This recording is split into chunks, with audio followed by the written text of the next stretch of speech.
The original Peloton bike offers more motivation. Great job, team! 70% of members say they work out more now with Peloton than before. Get game-changing cardio at a new game-changing price. The original Peloton. Answer on the beat.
This is my state, this is my team. You know what that means. This is for the black and blue that I bleed. This is for the chance to bring home that ring. But everybody gonna doubt this. So far there ain't been another way around it. We bring heat to the game each week. They just say we ain't got what it takes, we ain't bout it. Well, y'all can just keep saying that we ain't gonna make it, but at the end of the day, this will be the Panthers nation. You know, this ain't a game to us major players at every angle that you can think of. That's why you hate us. Get out the way of greatness. You can look at our faces and see the blood, sweat, and tears that it took to create this. Yeah, I know what you're thinking, but you can save it. Cause even on the darkest of days, you know we're always gonna find a way to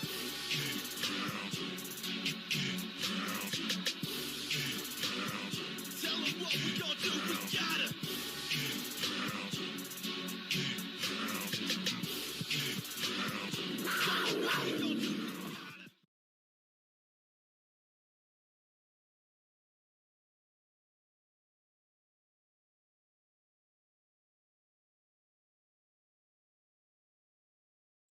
Hey, what's up, Keep Pounding Crew on YouTube and Facebook? We're going to get this thing started in just a minute. What's up, Grayson, in Facebook chat? Hope you're doing well. So before we get started, If you like the video, if you like the stream, if you like the channel, hit that like button, hit that sub button, hit that bell, select all, leave a comment down below if you feel like doing so. And also be sure to check out the Facebook page, Keep Pounding, in all caps, for in-game posts, opinions, polls, and the like. Alright, let's do this, man. I'm ready. I'm ready for those Eagles. I'm ready to get into this, man. This is gonna be hot. So, let's go. We're gonna start looking at some stuff here. First off, you already know you gotta bring the noise. Bring the noise. If you go into the game tomorrow, just bring the noise, man. Just bring it. You know, we're ready to get on that 10-win train, man. We're ready. We're ready to get back on that train. And it starts tomorrow. We got 3 of those 10 wins already. We got 7 more to get. Eagles are number 4 on that list of the 10-win schedule. Now, we got the Vikings the week after. That'll be number 5. But today we're focused on the Eagles. This is going to be one of those weeks where we do not want to fall into the trap of the Eagles. And I'm going to show you what I mean when I say fall into the trap of the Eagles.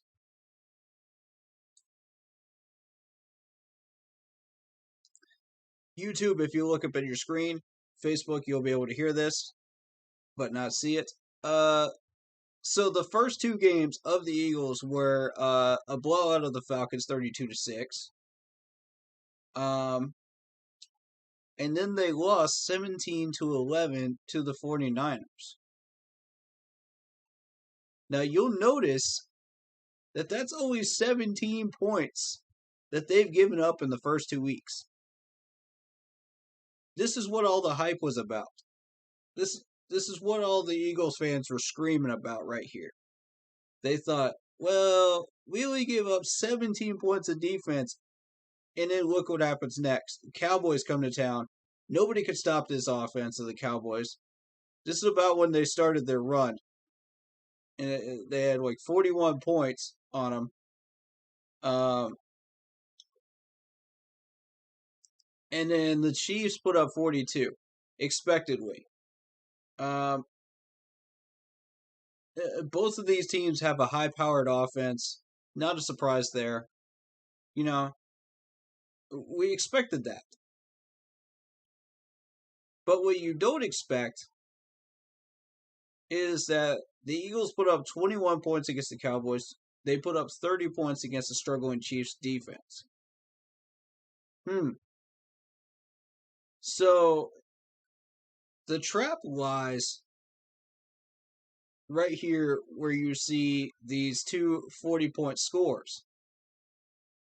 And you're thinking, well, the Cowboys and the Chiefs exposed their defense, right? Wrong. That's just their high-powered offenses being high-powered offenses. So, if you really look at it, that's kind of scary, isn't it?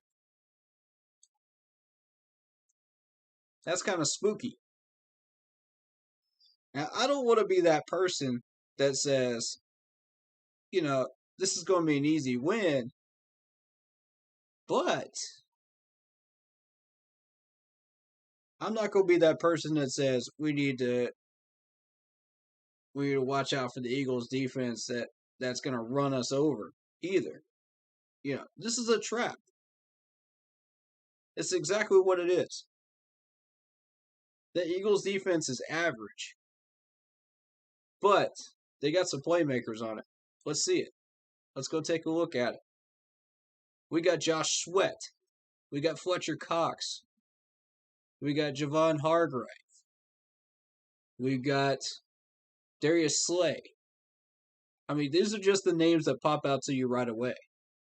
And then there's Anthony Harris at free safety that you got to watch out for. Now, separately, these guys are pretty good, you know. Yeah. But put together, they can be a menace. So we got to watch out for how we attack them and where we decide to attack. I'm not overly fond of Alex Singleton. I think, I think he's, you know. Steven Nelson, Antoine Maddox, Rodney McLeod, however you say that last name. Whatever, you know. We ain't even got to worry about them. It's the names I mentioned at first. Those are the ones we got to watch out for. Because Fletcher Cox can turn it on at any point. Josh Sweat can turn it on at any point. Darius Slay can turn it on at any point during a game. And you'll never see it coming. Because these guys are silent ninjas. So, we're going to have our hands full here, guys. That's exactly what it's going to be. We're going to have our hands full with this defense. I'm not saying we can't beat it. I'm not saying we can't put up 24 points against it at least, like we've been doing, but we just got to be wary of those players specifically. And notice I only named one corner out of that entire list. And that one corner is Darius Slay. So I'm thinking that Darius Slay is probably going to be on Robbie Anderson. I don't know. They might put him on DJ. That's the thing. They might put him on DJ because of how dangerous DJ has been. We'll see which offensive coordinators pick up on that, as the season goes along. But typically, they've been putting their best corners on Robbie. And I found that curious because we've been doubling up passing yards on DJ on offense. And they've been doubling up on Robbie. So, my question is, with 5 catches last week, why do these offensive coordinators still think that Robbie is that dangerous? But they feel the need to double him up.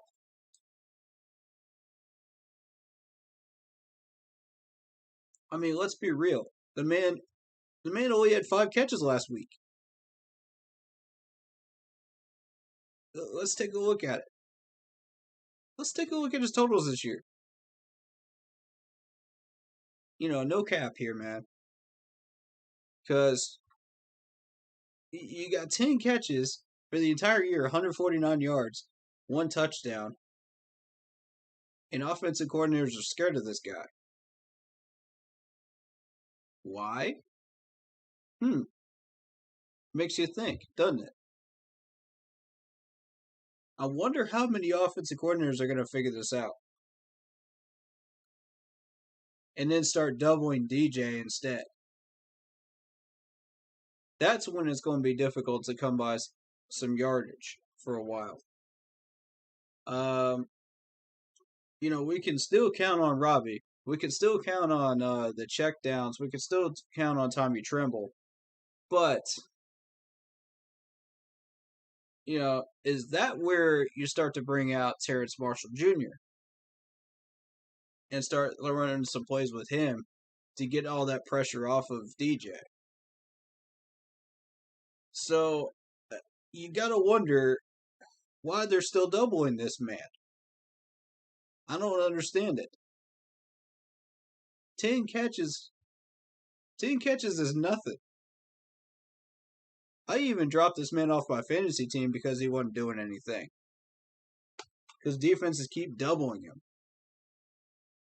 And I thought, there's no way this man's going to get anything if they keep doubling him. The second they stop doubling him, though, you're going to see about 5 out of 10 catches per game. Which is not enough fantasy points to justify keeping him on my fantasy roster. However, if he heats up, he could be a monster. And that's what offensive coordinators are afraid of. If we find a way to unleash this dude, more power to us, on our offense. Because we've already got tons of weapons already. If we find a way to get this ball into the hands of Robbie more than 5 times a game, look out. With CMC coming back, its offense could be terrifying. It could be as scary as the Cowboys' offense. And I'm telling people right now, pay attention, to what we decide to do with the running backs. If we had used those running backs in that third quarter against Dallas, that could have been a totally different narrative. On checkdowns. So, we bring in Royce for the checkdowns. They're still doubling up on Robbie. And I'm sitting there like, really? Really? Still? Like, what is this dude, a magician? I don't understand it. Hey, I'll take it.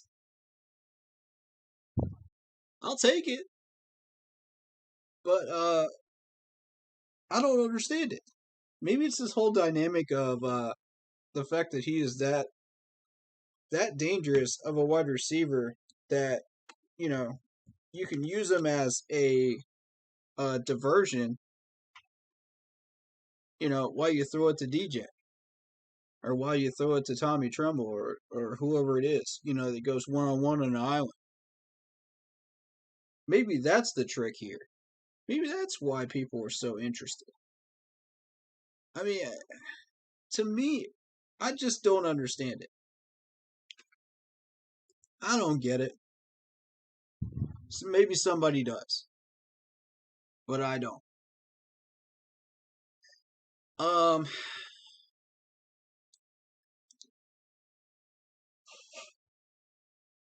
Excuse me.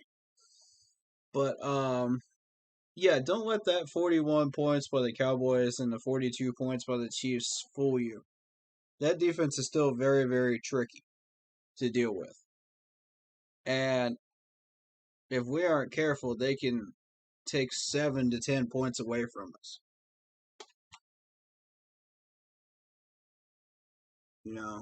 I think when we look at the way that Cowboys defense was set up versus the Eagles, it's quite different. It's quite different. The Eagles heavily rely on their pass rush from Sweat.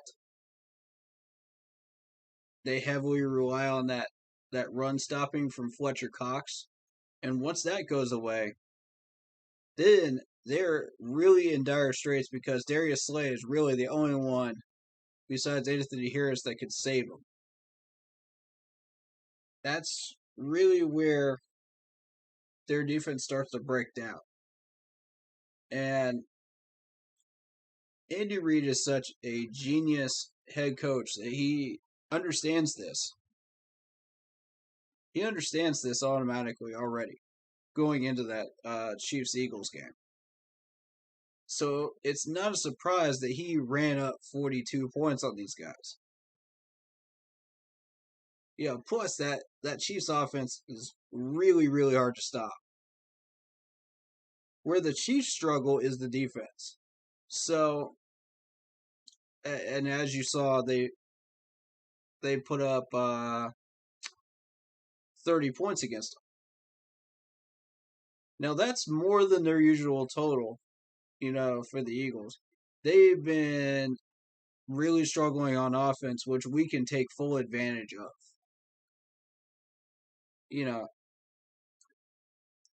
Honestly, I'm not afraid of Jalen Hurts. I'm not. I'm put him in. That's all I got to say about that one. Jalen Hurts loves to run the ball with Sanders. That's what they love to do. They're a rushing team mostly. And that's when Devontae Smith gets doubled up, which is going to happen. We can double up Jason Kelce with the linebackers. That's going to happen. I'm kind of half and half on whether we need Shaq for that or not. Because I do like Jermaine Carter. I think he can do the job. But I don't know, man. I don't know how that's going to roll. You know what I mean? Kelsey's an animal.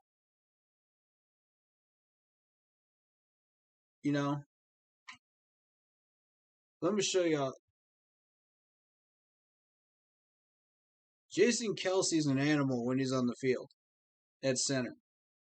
You're talking about a 6'3", 295-pound center here from Cincinnati. This dude rarely ever lets anybody through him.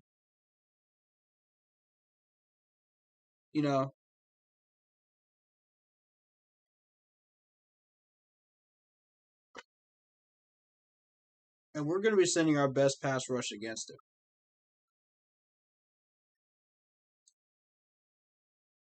So, where we want to attack is around Jason Kelce.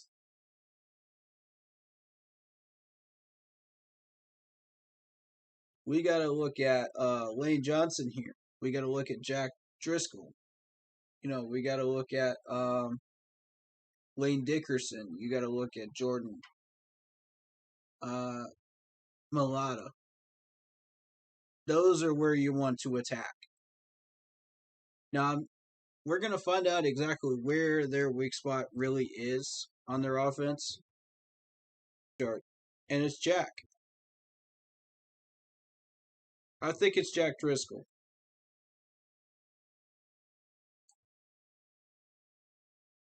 I'm going to say I think he's the weakness. 3'12", 6'5".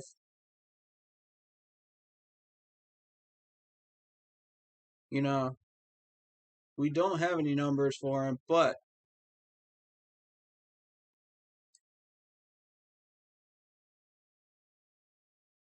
I'm going to be real with you. I did not get a chance to really focus on the Eagles' offensive line that much. I was more focused on what the Cowboys were doing during that Cowboys-Eagles game.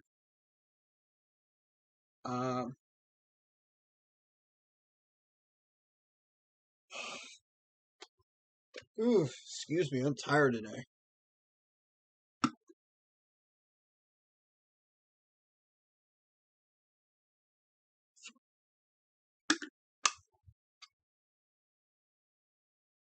All right.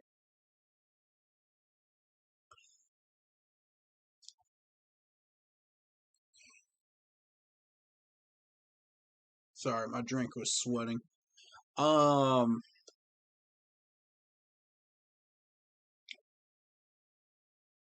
So yeah, like I said, I think that Jack might be the weakness, but I'm not 100% sure.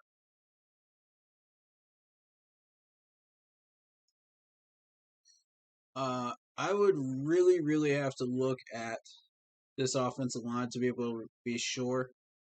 And, I'll be able to tell you more at halftime who I think is the weakness on this offensive line for the Eagles. But it's not a very strong offensive line. Bottom third of the league is my assessment so far.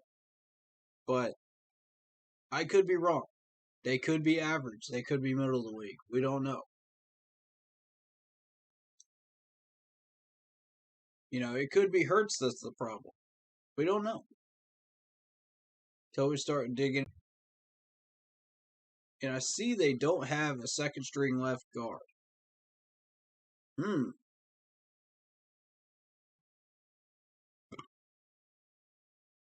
So I'm not sure how we should really attack this offense. But I think Phil Snow's already got a plan, so I'm going to trust him. He knows what he's doing.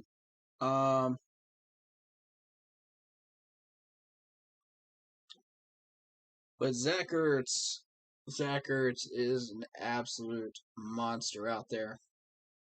If you let that man get the ball, he's going to get yards after the catch. It's just guaranteed. There's just not much you can do. He's like Gronk out there. He's going to get those yards after the catch. But what you can do is you could try to double him. You could try to get some pass deflections. Excuse me, guys. Hold on.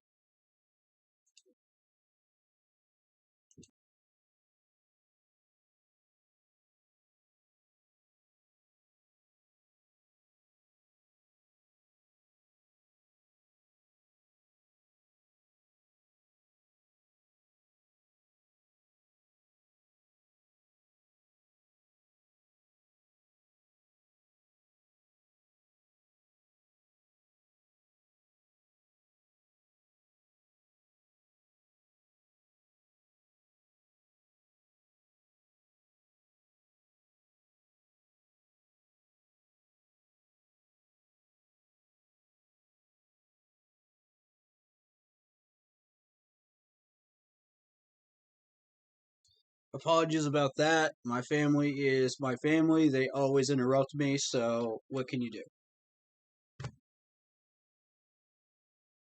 They're the kings of interruption. They're the queens of interruption, I should say.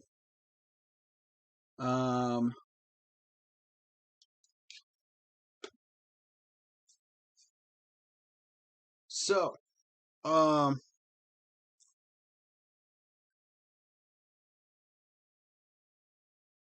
with everything going on with this Eagles team, I don't know what we're going to be doing with here.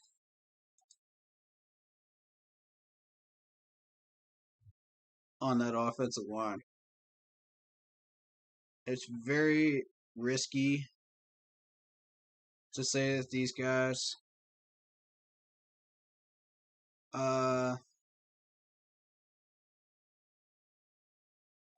are below average at this point. So we'll just call them average.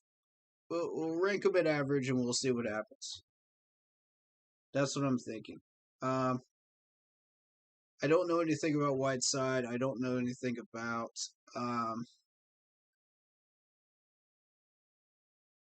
Greg Ward or Watson. Although I have been watching Jalen Reagor. He's okay. So I think, with everything going on with this Eagles offense, they need wide receivers. They need them bad in order to resurrect this offense.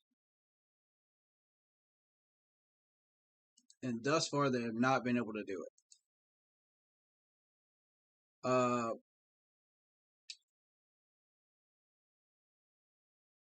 I think Dennis Daly will be fine today. I think Tommy Tremble will be fine today.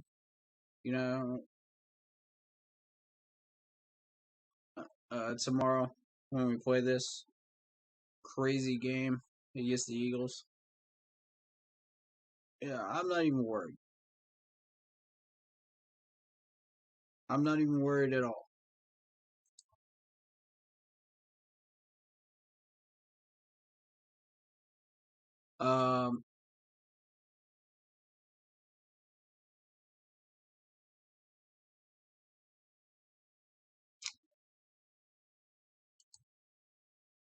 So I do kind of want to look at some of those box scores to see what's kind of going on. Let's kind of dissect them since we haven't really watched any Eagles games this year. So we'll kind of take a look at those in a minute.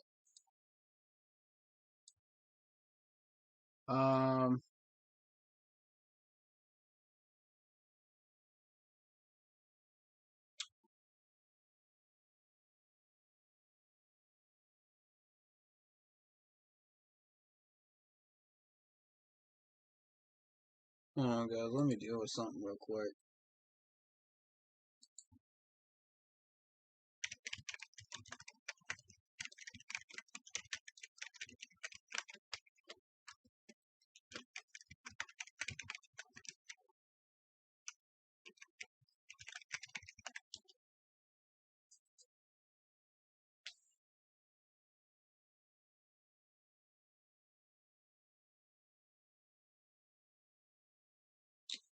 Alright.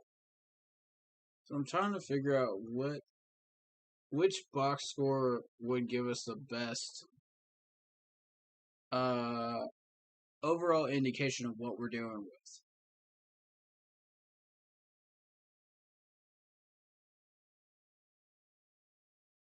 Well, I'll tell you what, we just played the Cowboys, so maybe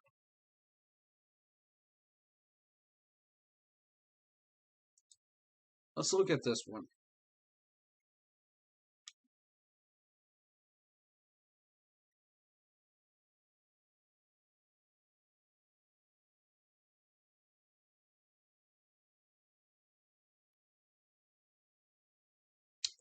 Um,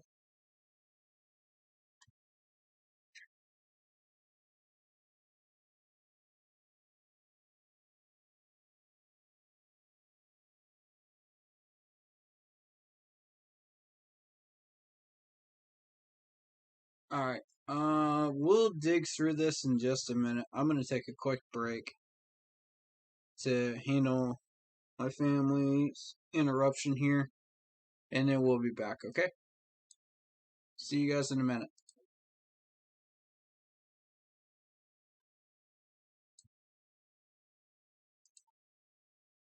Police.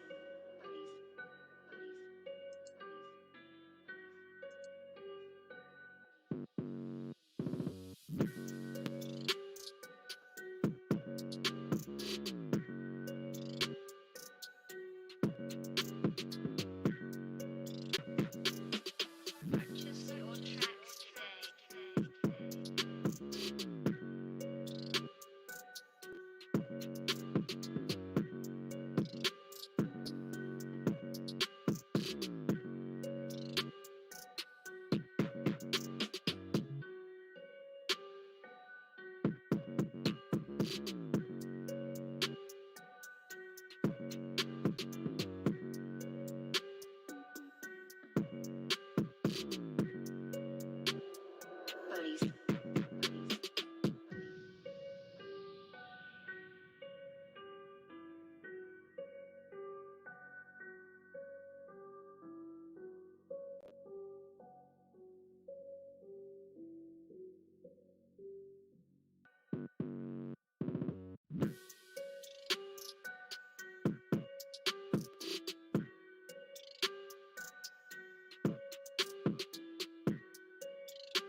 All right, we are back. So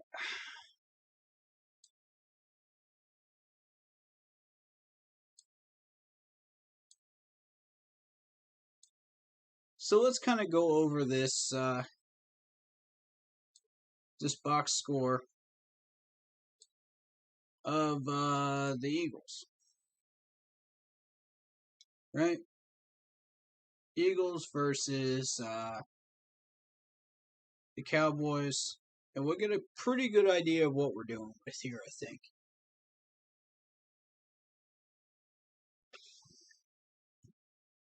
Apologies, Facebook crew.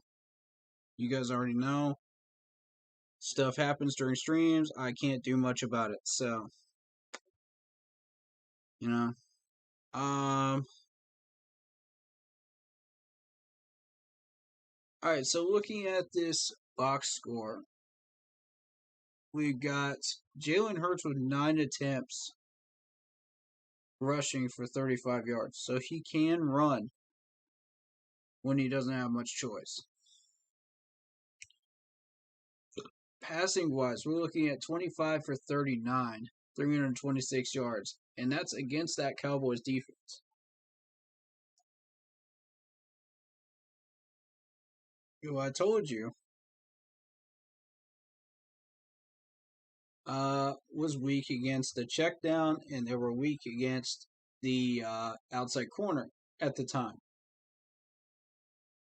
That's what you saw Reagor and Zach Ertz just feast over there. Zach Ertz, when they threw it over the middle to him, he had 4 catches out of 7 targets, 53 yards, 1 touchdown. They did a pretty good job of shutting Zach Ertz down. Now, this is going to be a blueprint on how to handle Zach Ertz.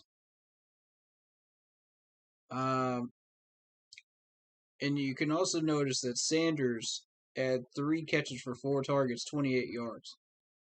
So they got Sanders involved with the check down, like I said, when they needed to. So that took away the Dallas blitz. Is exactly what that did.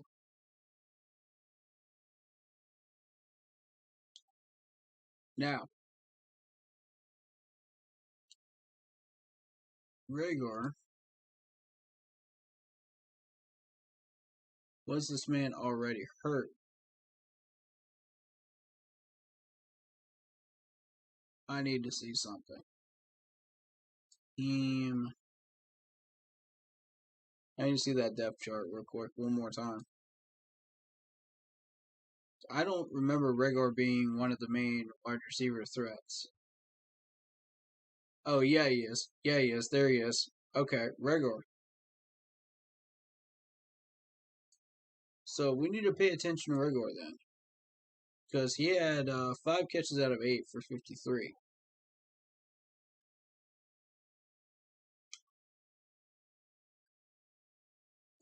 What worked for them was spreading the ball out, to get the amount of points they did.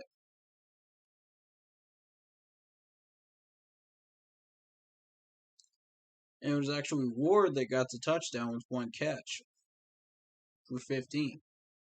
But the rest of them did a lot of work, getting them where they needed to go.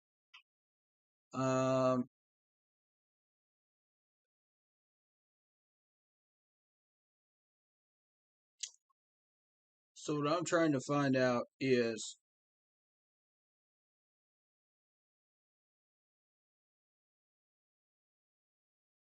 because it ended up being 21 points. I want to know where that last touchdown came from. We see 2 in the wide receiving core. We see none in the running back core. So where did the third one come from? That's got to be defense, right? So let's take a look. Eagles, there were no interceptions. So the next thing you look for,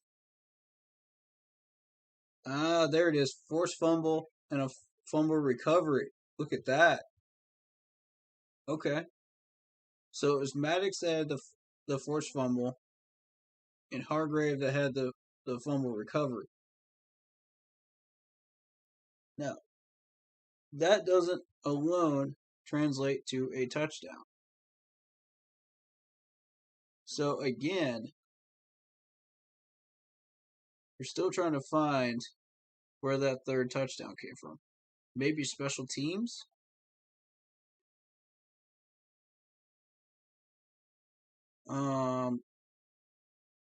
Yep, there it is. Fletcher Cox. Fletcher Cox. All right.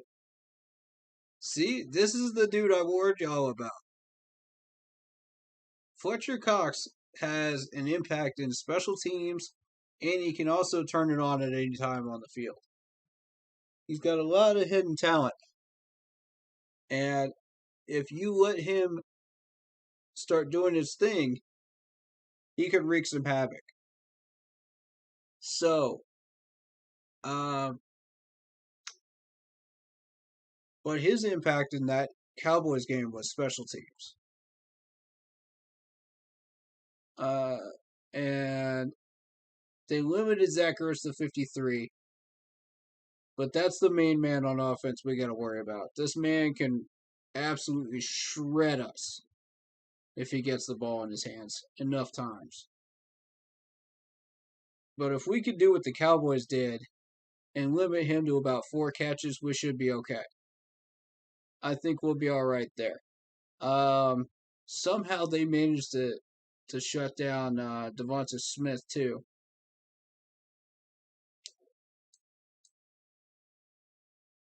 And I'm very, very surprised at that. Because Devonta can be very, very dangerous too when he gets the ball in his hands enough times. And he starts getting hot. So essentially, we would have watched a lot of the film on this game specifically to learn how to stop the Eagles' offense. They started spreading the ball around, and they somehow got the ball in the hands of Reagor. And Reagor got 5 catches for 53. Yeah, all of them separately, don't do much damage when they get like 2 or 3 catches. But when you let one of them out of the gate, that's when you got problems. And there's 3 in particular that if you let them out of the gate, it's a big problem. And that's Zach Ertz, Reagor, and that's Devonta Smith. Beyond that, you don't have to really worry about the rest of them. They'll get their 2 or 3 catches, and it's just like, just don't let them get first downs. That's the important thing. Don't let them get first downs.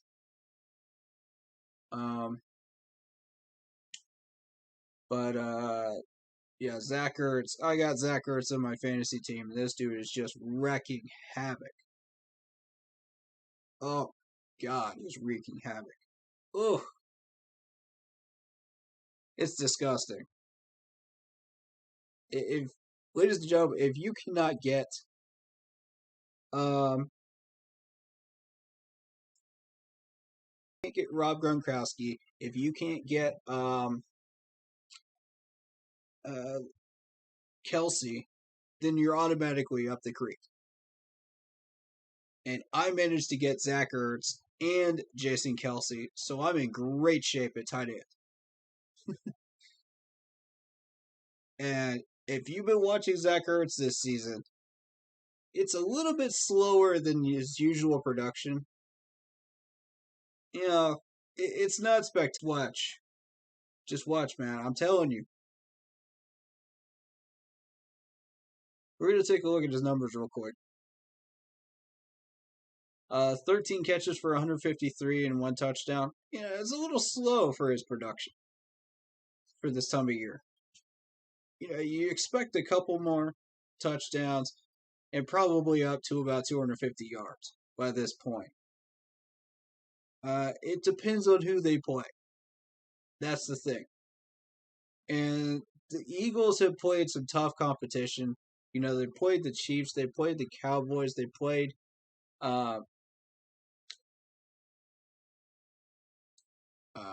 one other tough team. So, yeah, give the man a break.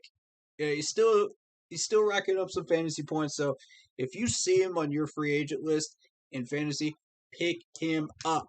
I'm telling you, pick him up because he'll be gone in 5 seconds like a hotcake. Ertz is just that much of a points production person. And he did get a touchdown during that Cowboys game. So there you go.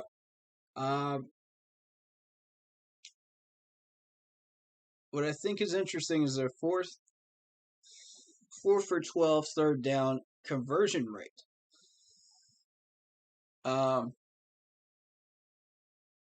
So again, they're still netting 326 gross yards passing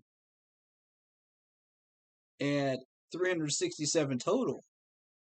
But are they getting touchdowns? That's the problem. And see, we go down here.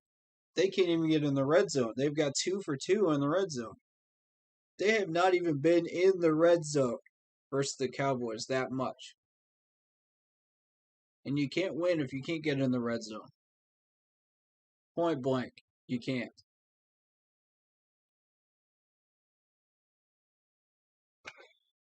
The Cowboys held the ball for about 35 minutes of a 60-minute game. So,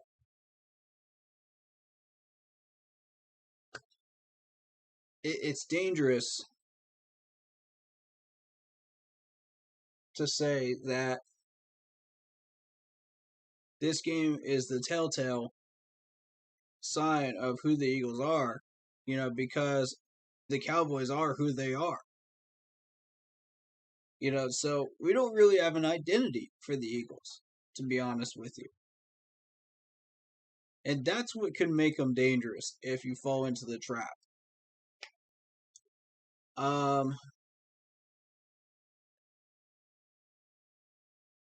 See, with the Vikings, it's easy to identify the trap. The trap is the defense. But you wouldn't know that unless you look at the scores. With the Eagles, it's a bit harder to discover where the trap is. And it is their defense. There's no question about it. But you only discover that once you start digging into some of these stats and you start watching a few of these players.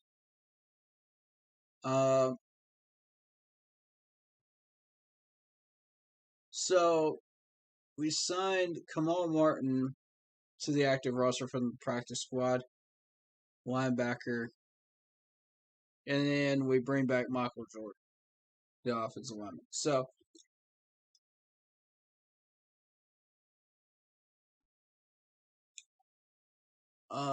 we elevated Kenny Robinson and Rodney Smith to the active roster with standard COVID elevation.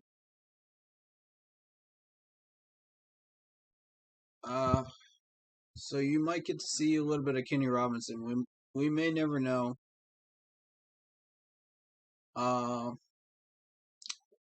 This could be very, very interesting when you really break it down. Okay.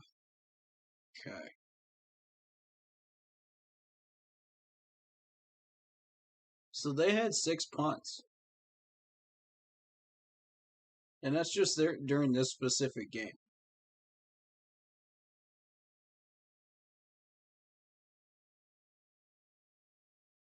And this might be the most accurate, because they did put up 21 points.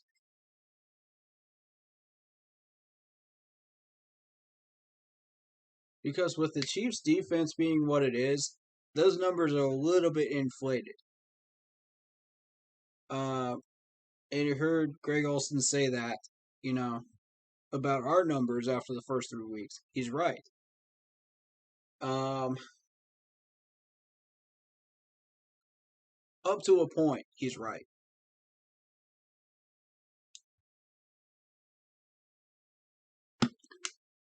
The defensive tackle numbers are real.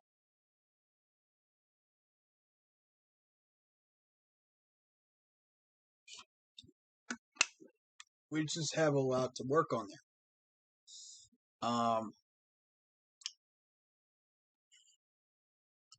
The corner numbers are real. We proved that during the Dallas game. Where Dante got some deflections. Everything you see is what it is, against Dallas.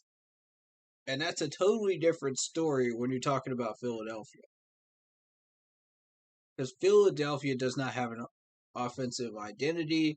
Their defense is above average at best. But their playmakers made some noise. And I'll show you what I mean when I say their playmakers made some noise. We're going to look at this Eagles defense real quick during this Cowboys game. Since we just played the Cowboys, we have a pretty good idea of how strong this defense really is. This was kind of a measuring stick for this Eagles defense. Can they handle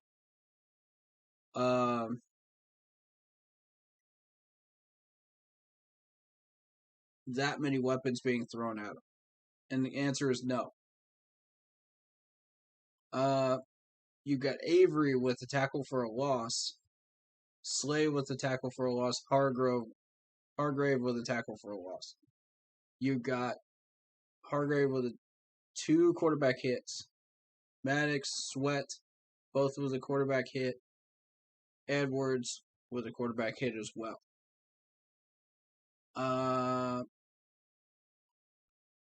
As far as pass deflections, you only see 2.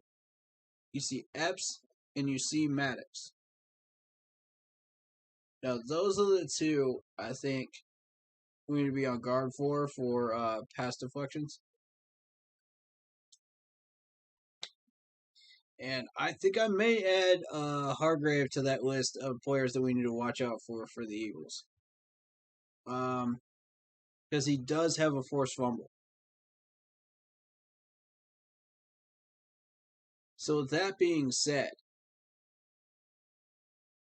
you're dealing with a team that had trouble tackling. 35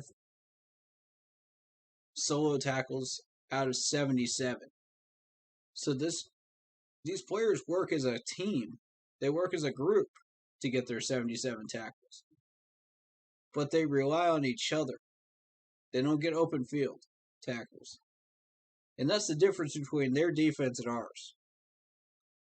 Ours is very, very good at getting the open field tackles that we need. We're one of the best in the league at it.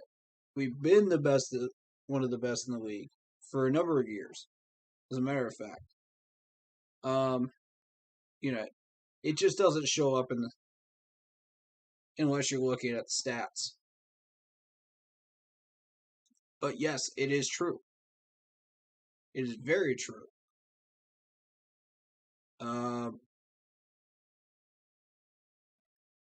Now, granted, I didn't look at every single box score after every game, but now I'm starting to do that, with the streams, because we need research. You know what I mean? Like, it's become necessary. So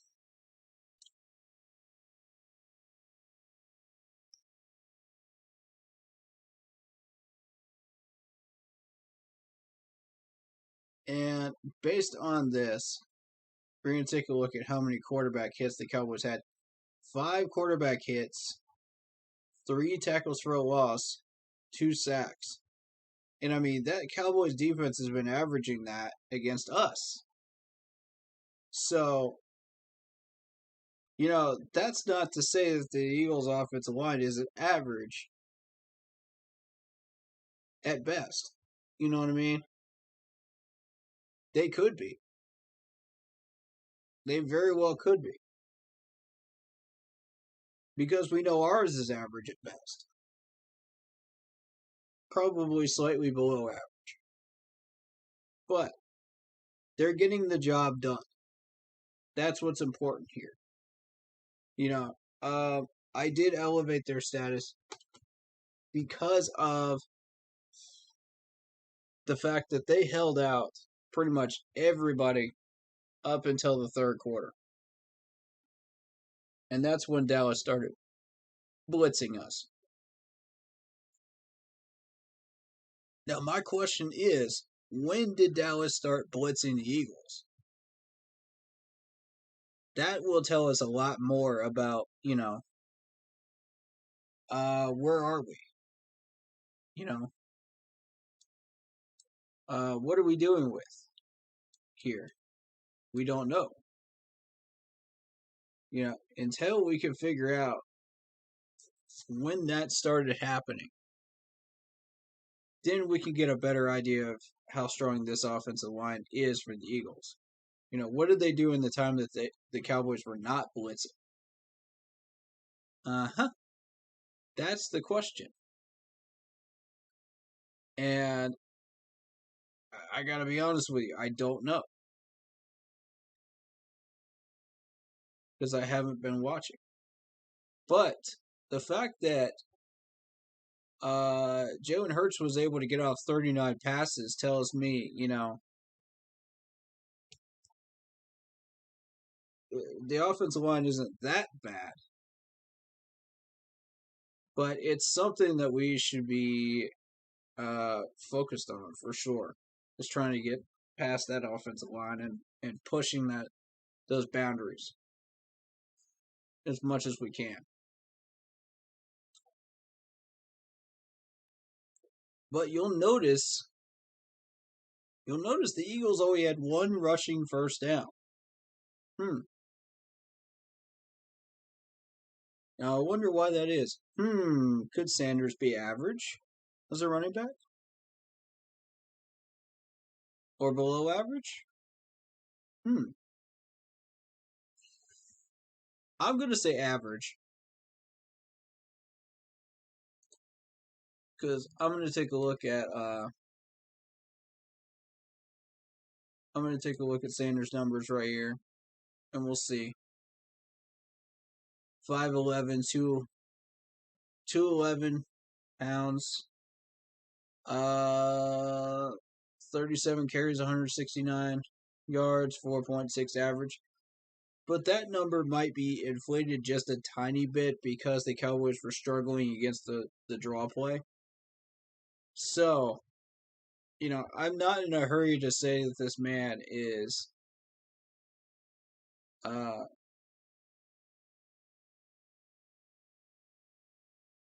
one of the better rushers out there. But 7 for 13 against the Chiefs. As long as it was 5. And that's against a very weak Chiefs defense that focuses more on the run stopping. But their secondary is absolutely horrendous. It's horrendous. That right there tells you all you need to know about the Chiefs defense. Cowboys. He only managed 2 carries for 27 yards. Not spectacular. Not even a little bit. 13.5 average is inflated, I think, based on the number of carries. So you got 13 carries for 55 yards. This is where he was kind of settled into kind of a rhythm. 15 carries for 74 against the Falcons. Anybody can run against the Falcons. Come on now. Falcons are trash. Falcons are garbage. They're garbage. Come on. Anybody could do that. Anybody. Find me a running back. Even second stringers can run against them right now.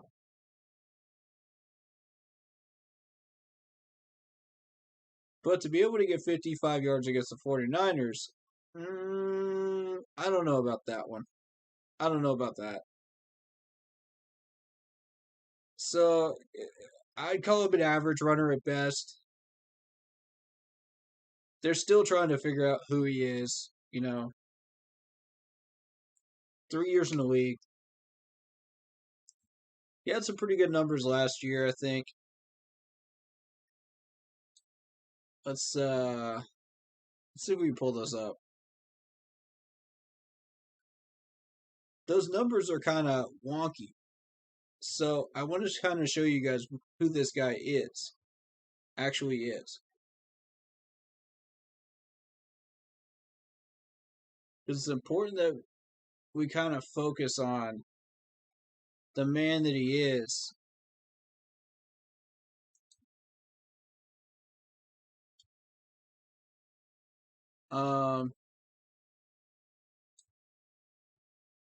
Not what he's shown this year. So let's look at career. And what do we see for career? Career-wise, all right, let's look at last year's totals.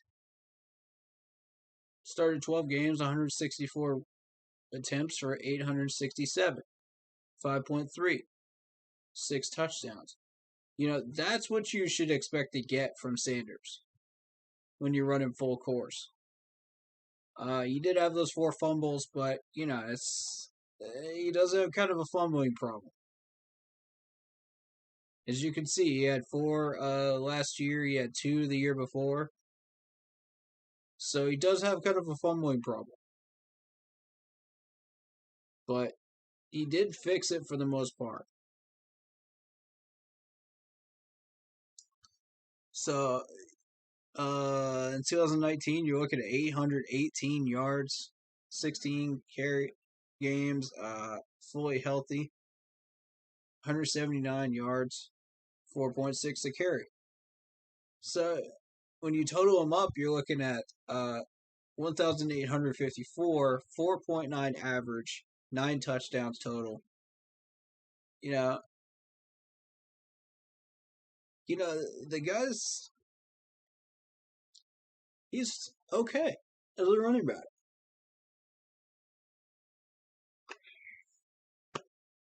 Excuse me, I'm just really tired. I don't know why.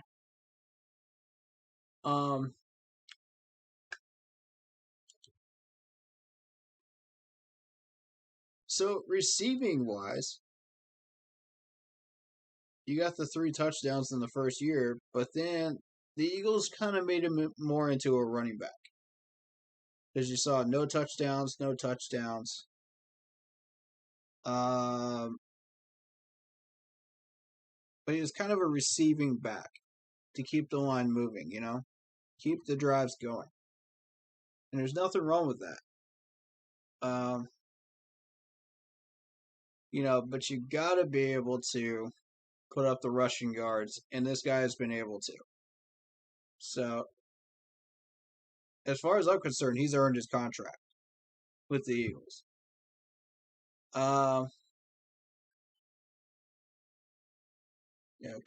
They had him at kick return for about 16 games in the first year. They thought they could make a special teams man out of him. Not really. 314 yards. Modest gain. But, it's important to see who this guy is versus what he did this year. It's kind of slow production for him. That means we can do something about it. So I want... Sorry. I don't know why I am yawning so much today, but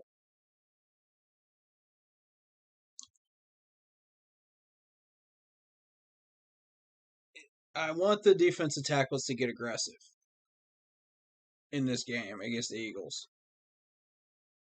That's the only way we're going to start shutting down that Eagles defense in order to get through it.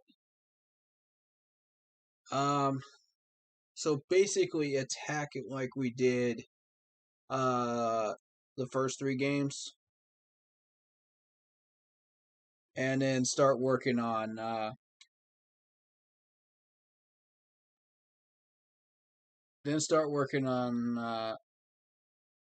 Fletcher Cox. Because if we can start shutting out Fletcher Cox and we can start shutting out Sweat, we got a real shot at moving the ball down the field. Slay would be the only other problem after that, in my opinion. We do want to be aware of Hargrave, but if we can shut both of these guys down here, Hargrave and Fletcher Cox, and with decent blocking on the offensive line, we can start to open up a couple of holes. They won't be big holes, but we can make some holes for Chuba and Royce. But don't expect that rushing game to be huge today. Sunday. However, we'll get some modest gains. That I can tell you. Fletcher Cox is not, he's not spectacular all the time. He's gonna make mistakes. And when he does, we need to capitalize. Hargrave, I don't know as much about. But Fletcher Cox, I've been watching Fletcher for a while. And Fletcher's kind of that guy that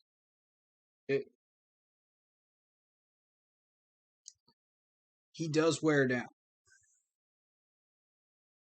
And when he wears down quickly.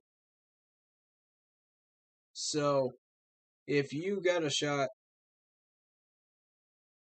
to run a gap against Fletcher when he's wearing down, take it. Because once he gets himself back together again, it's going to be tough after that to get much on him.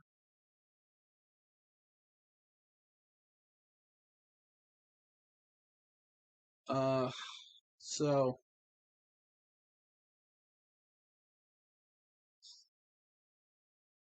oh man, what is with me today?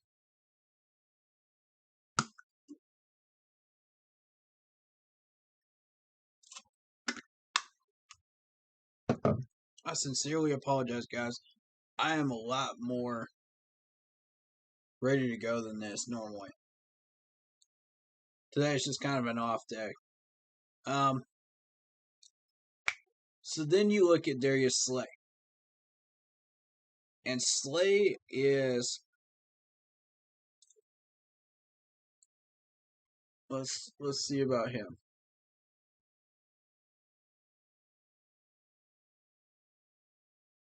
Yeah, he's not known for his pass deflections. Those numbers kind of confirm it. Career-wise, it's more he needs help tackling, but he can get it done.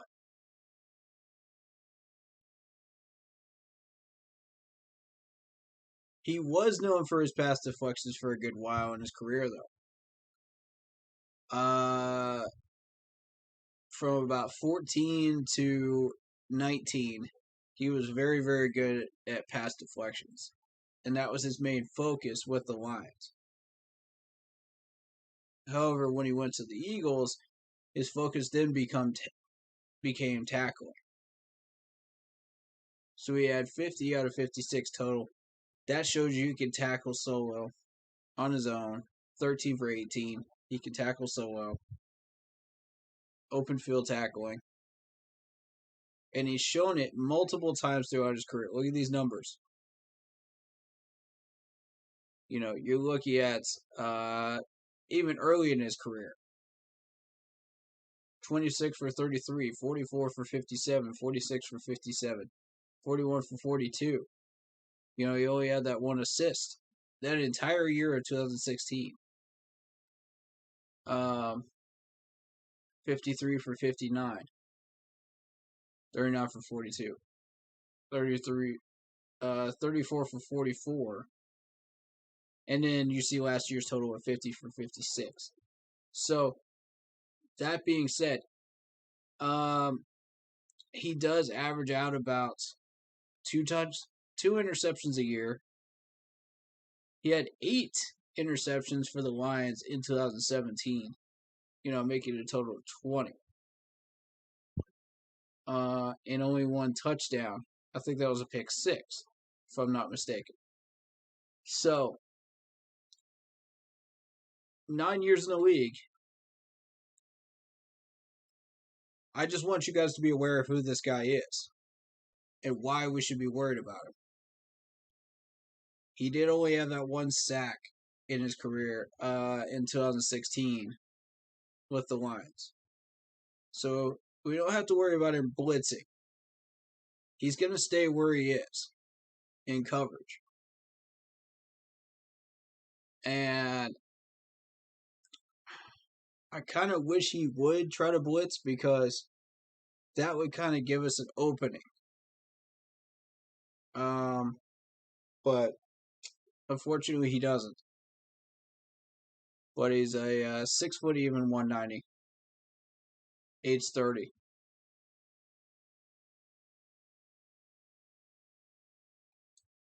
So I just kind of want you guys to be up to date on who these guys are. It's important for you guys to know.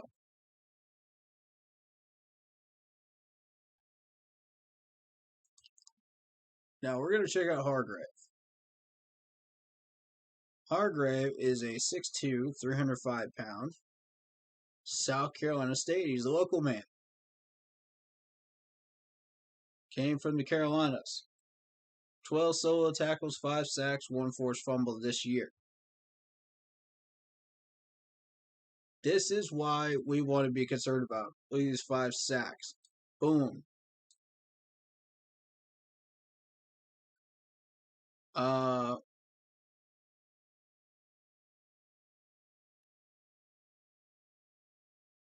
He does require help tackling, though.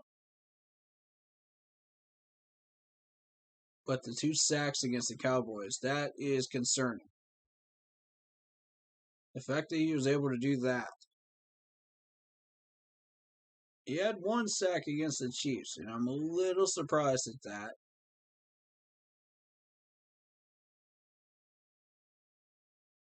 But as you can see throughout the rest of his career, this man is a sack career. He's a sack machine. Look at this. 24 career sacks from 2016 to 2021 this year. He's got 6.5 in 2018. He's got 4.5 into last year. 4 in 2019. 5 so far this year. He's already eclipsed the last 2 years. So, does that bring a ring of concern there to watch out for Hargrove? He's going to be blitzing a lot against us. All right. What that tells me is we need to check it down. Whenever we see Hargrave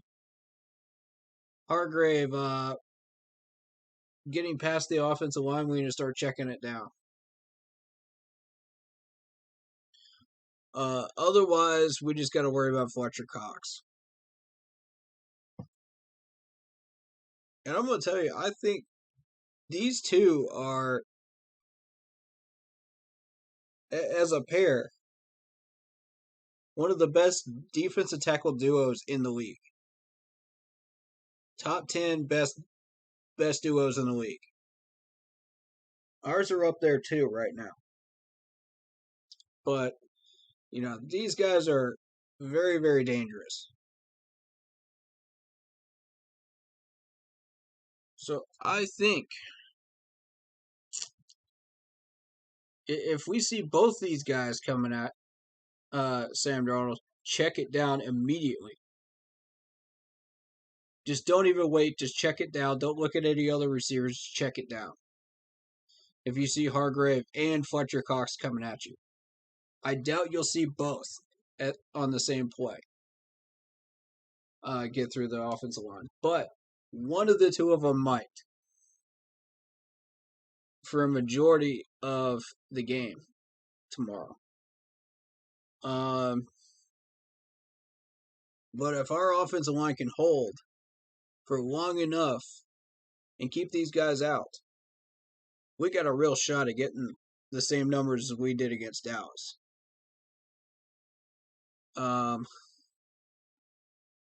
Because honestly, after these defensive tackles, the only real issue is the corner. And we already know how that's going to turn out.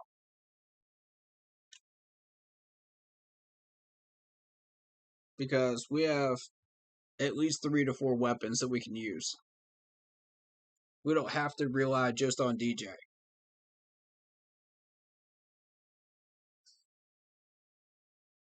That being said,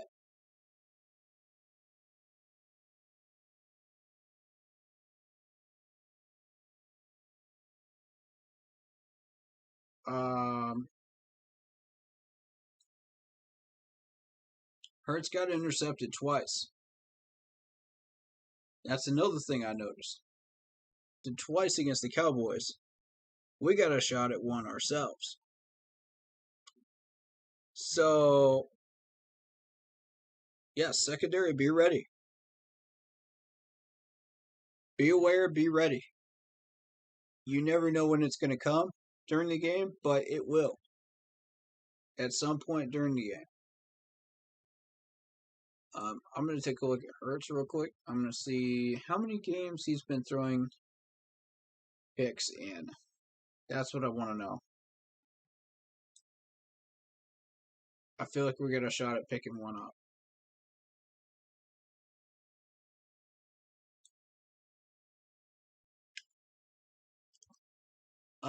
Only the 2 picks are in the Dallas game. Okay. Noted. Let's see. Okay.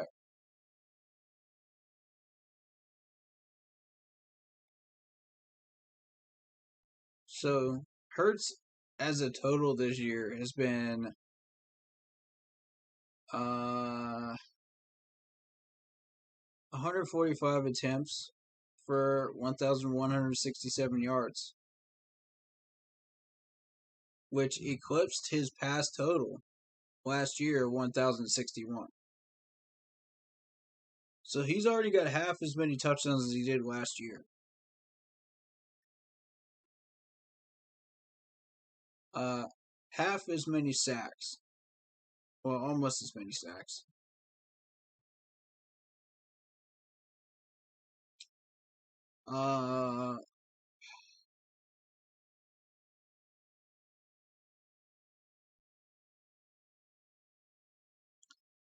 So this man has eclipsed last year's total with 7 touchdowns versus the past year's 6. He's improving. As you can see here, he is improving.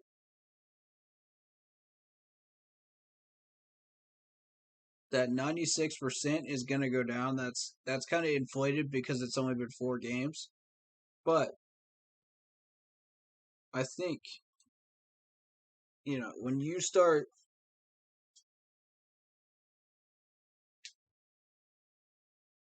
doing with a quarterback like that, it's all going to be dependent on the offensive line for the Eagles. Can we push our way past it? And I think the answer is yes.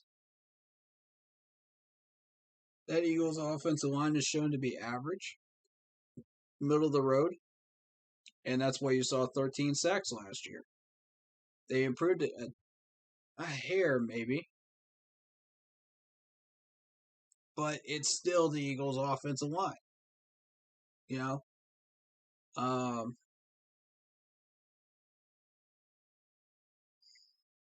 They improved it enough that he got 6 touchdowns, but he also threw 4 picks in those 15 games that he started.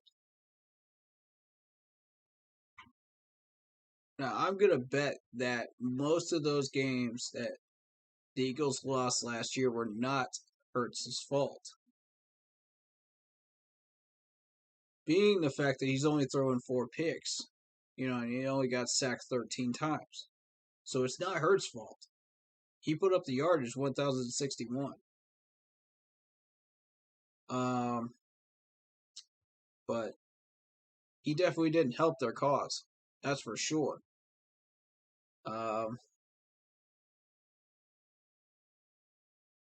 So the fact that he's already thrown 2 picks gives me hope that we may be able to get one in this game coming up.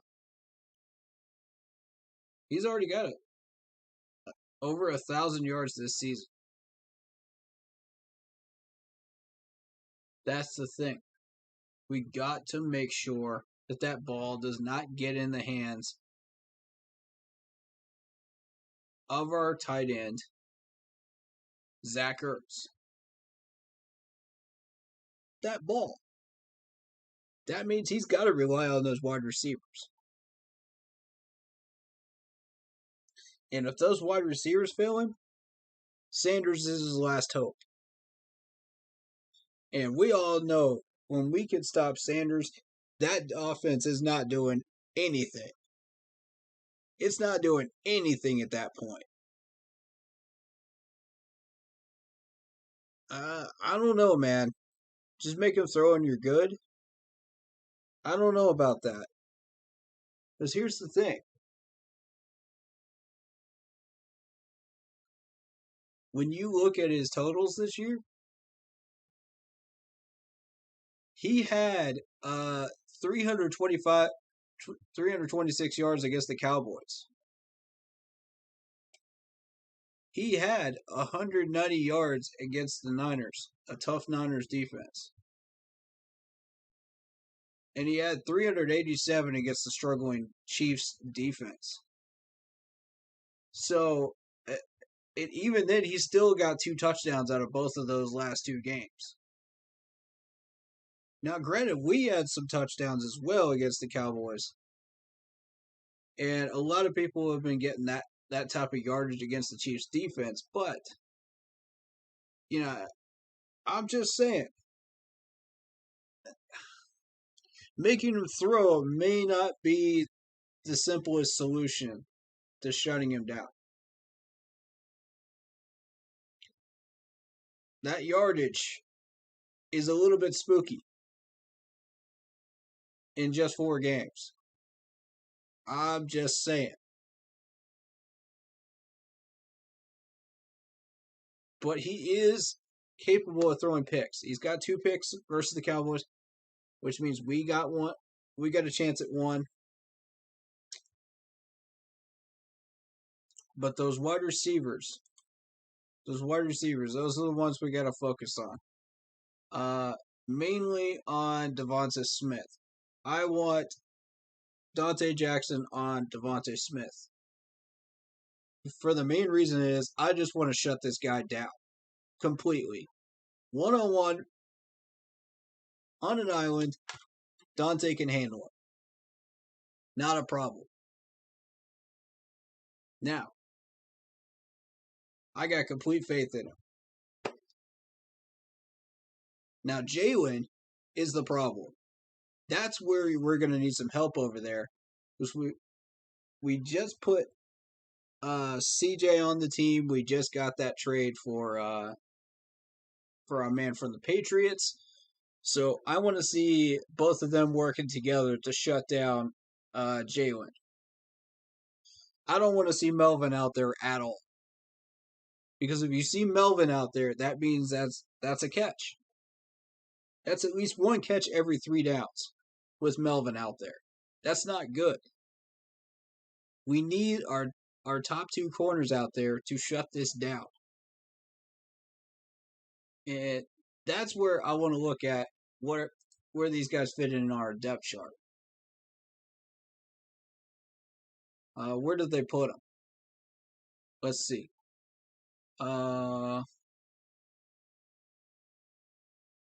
Let's see where they decided to put him.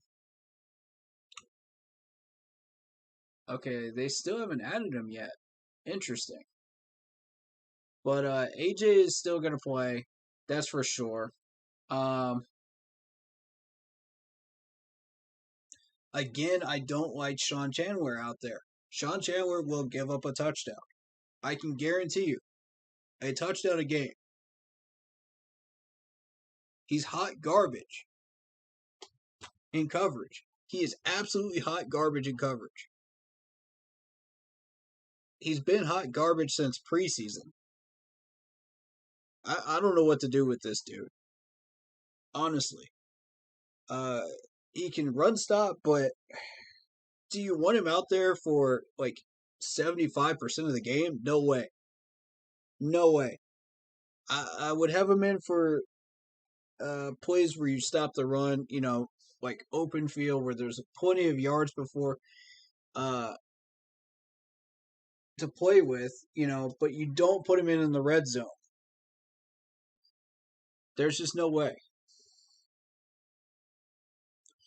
All right, so Cade says, just contain Jalen Hurts. Work for Dallas, just contain and let him throw. Also, the throws he made was at after the half and the game was over. Okay. Gotcha. Yeah, because I was watching a good chunk of that game in the second half. I didn't get to see the whole game, but I got to see the second half of it and really got to focus in on it. Don't look at the stats when you're up by 28 points. A defense plays soft. Oh, and we may not be able to get 28 points this week. We'll get 21 to 24, I think, but not 28. And the reason I say that is because of those defensive tackles and that corner that they have. They like screen plays and they like to run Jalen around the edge. Okay, we can shut that down. Stephon Gilmore will not play until the Giants game. He is on the PUP list. Okay. Good to know. Thank you, David Screws. I was not aware of that.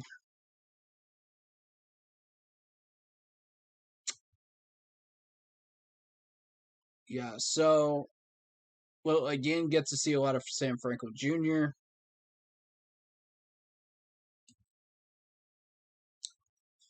But like I said, I don't think we're getting 28 points again like we did against the Cowboys. I think because of Fletcher Cox and Hargrave here, it's going to be difficult to get these passes down the field like we want to if they get past that offensive line. So the key is don't let them pass that offensive line. We got to win the battle in the trenches in order to shut these two down. If we can pull that off, we're in good shape. And the main problem at that point would be Darius Slay. Now the question is, who are they going to put Darius Slay on? If they double up Robbie Anderson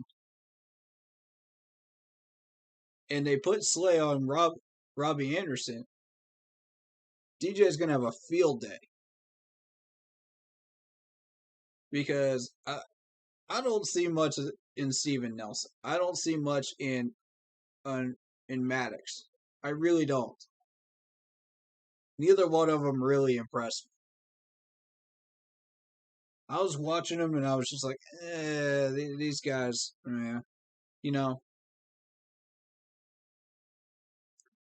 But Darius Slay was out there making some plays, man, against Dallas. I was very, very impressed. And I've heard the name before, before I watched that game. And I already know what this man's capable of. Again, he's got 13 solo tackles just this year, but he could light it up if you let him. He could absolutely light you up. So, beyond that, Rodney and Harris back here. That's what I meant to say. Sorry. Anthony Harris is really the one I want to focus on. He's got 7 solo tackles so far. But, they don't blitz him, as evidenced here. They don't try to blitz him. So he's got 0 sacks. In his career, he's not much of a pass deflection person. He only had that 1 year in 2019 where he focused heavily on that. He had 7 last year. So it wasn't really until 19 that he started really focusing in on that talent that he's got. And ended up with a total of 28 for his career. Again, 0 sacks, as I said. But notice the total number of tackles versus the solo tackles. 308 total, 190 solo. So he does need assistance in getting some of these tackles. And that's where Rodney comes in.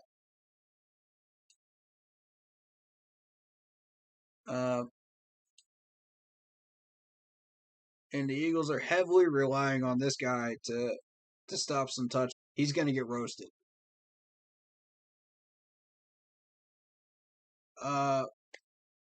So you have 2 options with Jalen: stop him from running or stop him from throwing. Jalen is better at running, so just let him use that arm and prove he can throw.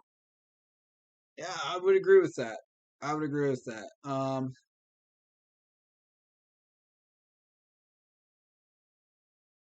So now you got Rodney, who is 5'10", 195, 10 years in the league, who only has 4 total tackles so far this year. That's it. He hasn't been tested. When he was tested, he does average a forced fumble a year, at least. So we do need to keep an eye on that.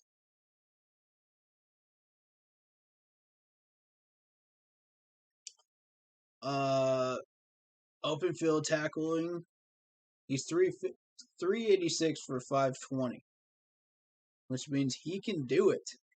But again, he needs help. He needs a little help. So put him and Harris together, and that's a pretty good combo, tackling wise.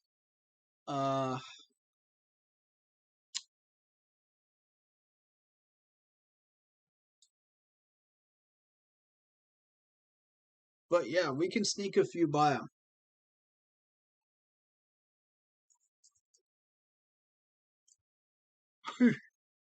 Excuse me.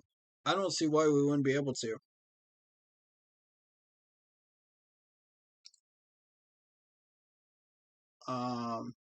But yeah, I appreciate that update on Stephen Gilmore, though. That I needed to know. We can do without him for a couple of games, I think. We're going to need him against the Patriots because that's going to be a low-scoring game. Our defense has to be able to show that they can match up just as well as theirs can. So, we'll need everybody for that game. So hopefully, with everything that goes on with our schedule, and we'll take a look at that schedule real quick. Give me just a second.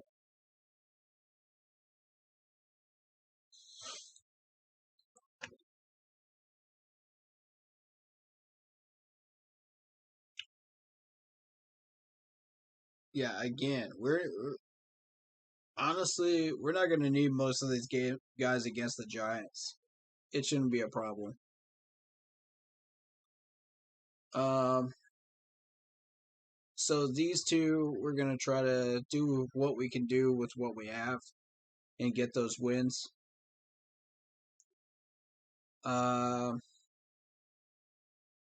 We'll get that easy one against the Falcons in the bend zone. Falcons are garbage. So these two are healing games. That's really all they are. 7 and 8 are healing games. But our focus is on 5 and 6. If we can pull out at least one win against one of the two of these, I think we've done our job going towards 10 wins. If we get both of them, which I think is definitely possible, then we got our second nest egg game, our second safety net game.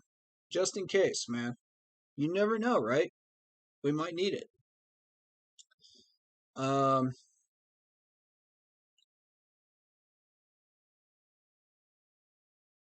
I did originally call that Cardinals game a win. I'm going to change that to an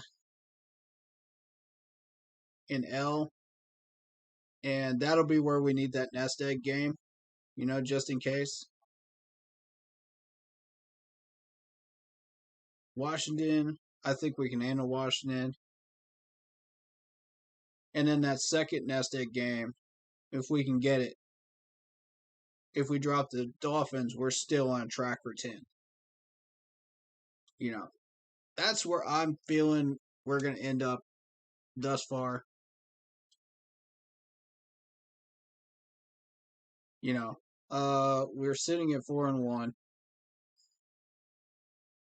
after this week, 5-1 after the Vikings game, 6-1, 7-1.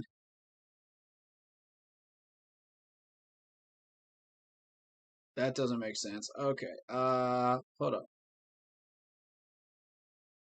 Yeah, it does. 7-1. So that's 8 games. 7-1. That game's going to be the telltale right there. I don't know what's going to happen there. I'm calling that. I am saying that's going to be a win. 8-1, 8-2, 9-2. If we drop the Dolphins games, that's 9-3.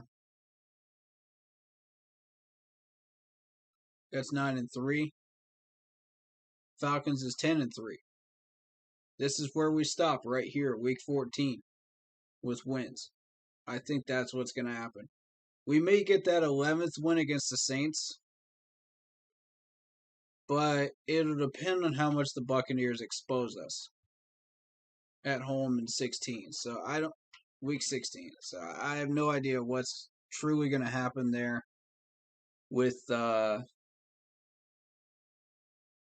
Cardinals game, with the Dolphins game, and with the Pats game. Those three are the big question marks. Can we get through those? If we do, we got a potential for a really, really big season. I don't know, though. I don't know.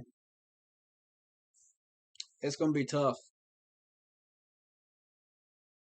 It's going to be tough sledding. But we got 10 on the board for sure. 10 for sure.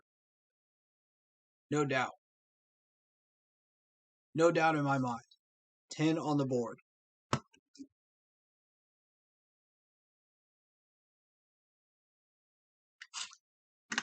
It's all going to come down to that. This Eagles game this week and the Vikings game next week. If we can stay on track for 10.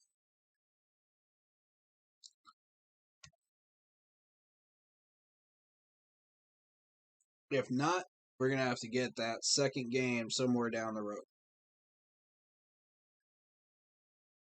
That second nest egg game.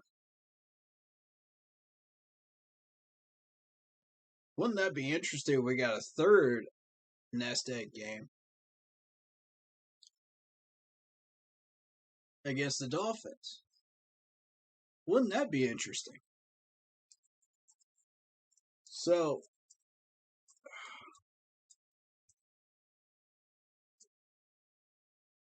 okay, what if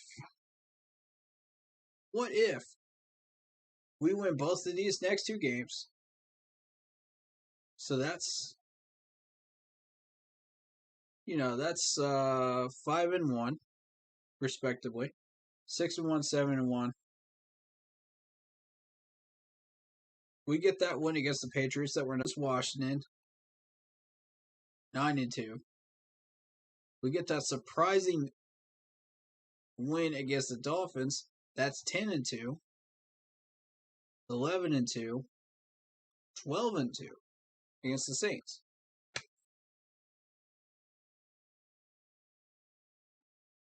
It's possible, folks.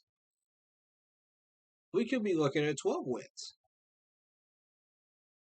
We're going to pull these surprising games off that we're not supposed to win, such as New England, Miami, and both of these next two games here. We do that, we're on track for 12. I see it. I see it, folks. 12 wins. When's the last time we could say we got 12 wins? Golly.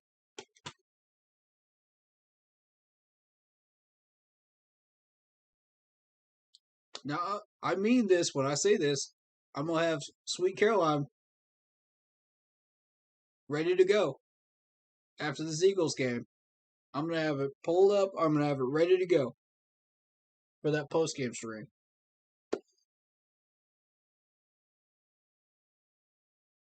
So y'all better get this game on Sunday. Y'all better get it, man. Don't let me down, Panthers.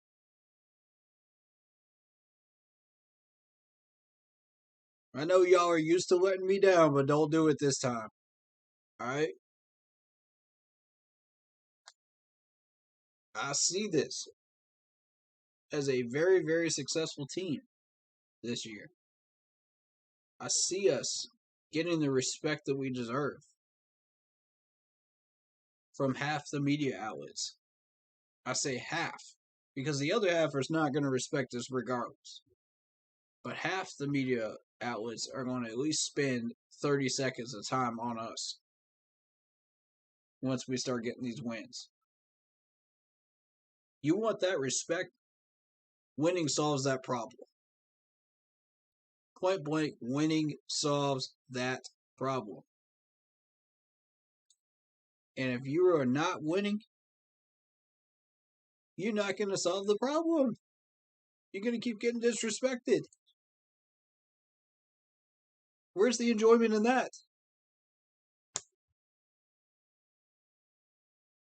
You want the respect, you got to do it.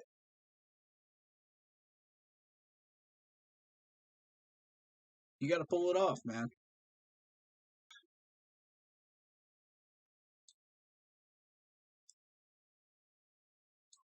I think because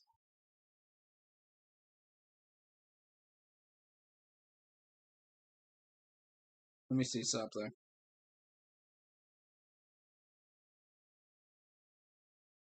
Don't let that 1-3 record fool you for the Eagles.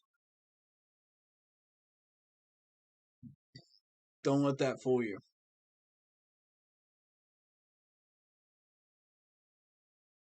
They have not found their identity, and this is a trap game. 100% this is a trap game. Now, if we had won against the Cowboys, I would say we got to be fully prepared for this trap, and my narrative would be a little bit different. In the sense that we need to be very, very careful at that point. Not to overplay our hands. Not to fall into that trap. Not to act like this is just another game on the schedule. Because at that point, that changes your entire mentality. At that point, you're going, Oh no. You know, it's the typical Panthers team that gets overconfident and then they lose that game and then they change their entire philosophy. They change everything around. Do not change what you're doing right. Do not change it. Because the second you deviate from what you're doing right, the second you try to fix what ain't broke, that's when you get in trouble. That's when you get hammered. That's when the season pulls a 180. So don't do that, man. Don't do that. I'm telling y'all, don't do that. Management, do not do that. Or you will regret it for the rest of the year.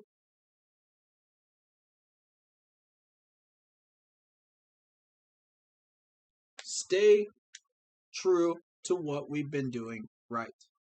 We have so many weapons. We have so many skilled players. We have so many game plans that are working right now.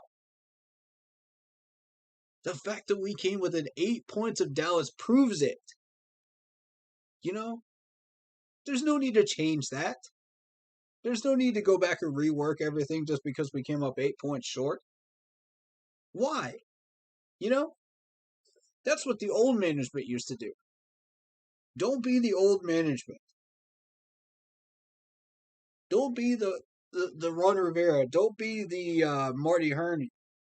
Don't be the stuck in the mud management that we used to have that said, well, this didn't work, so let's just flip flop it around.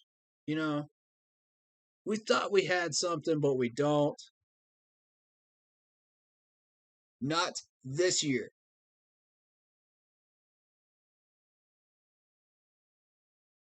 I did not put $100 worth into the gear here. The fun gear like this to see us pull a 180. I did not see us pulling a 180.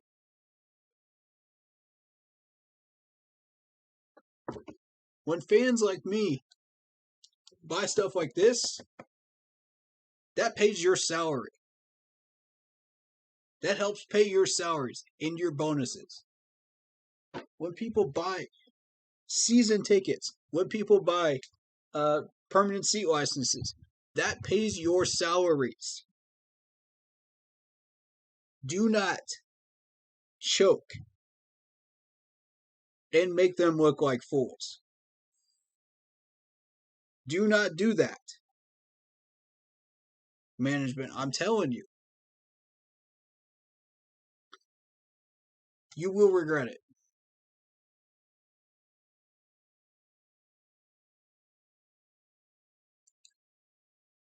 Y'all saw what happened when Cam Newton left. Y'all lost at least a sixth of your PSLs. Don't do that again.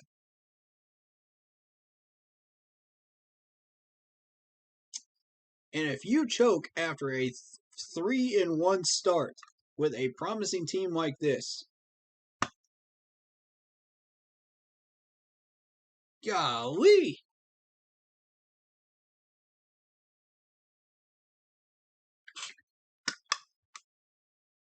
Just don't do it, man. Don't do it.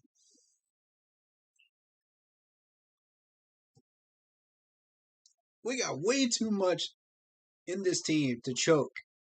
We got way too much. We ain't gonna choke. We're gonna win. We have that confidence going into this Eagles game. We're gonna win. I want y'all to bring that energy that you brought in the first 3 weeks. That's what I want.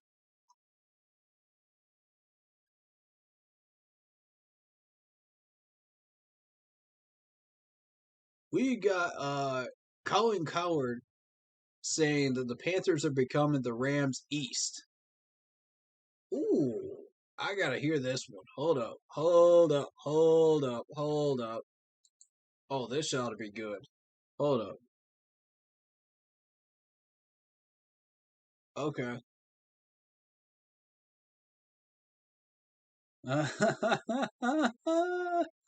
Oh, this ought to be good, y'all. Hold up. Let me pull this nonsense up, man. That's Panthers Nation. Okay. Panthers Nation.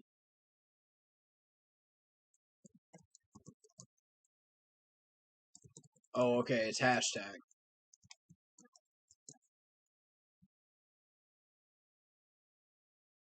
There it is.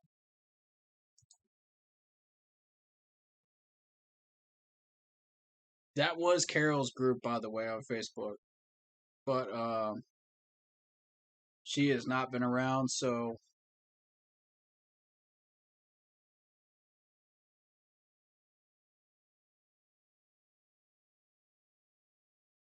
I don't really know who's running it at the moment. I think Kevin Avery's in there from the four.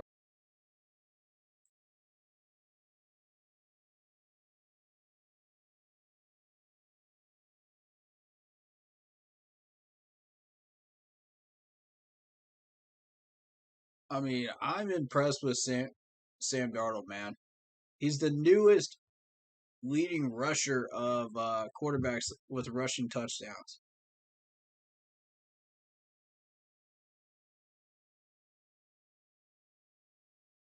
Oh, and the newest addition, Stephen Gilmore, has a 91.4 coverage grade since 2017. That's second in the NFL if you follow PFF grades. Wow. Ladies and gents, we got a legend in Stephen Gilmore. I cannot wait for this man to be on the active list. I cannot wait to see what he can do for us. Oof. So he passed his physical. The quad and everything checked out. He's eligible to play week 7. There you go.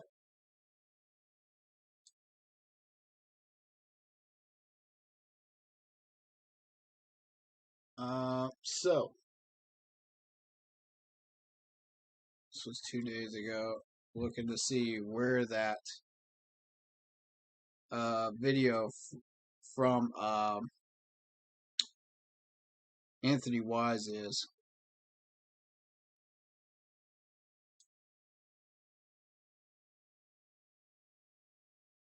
Let me see.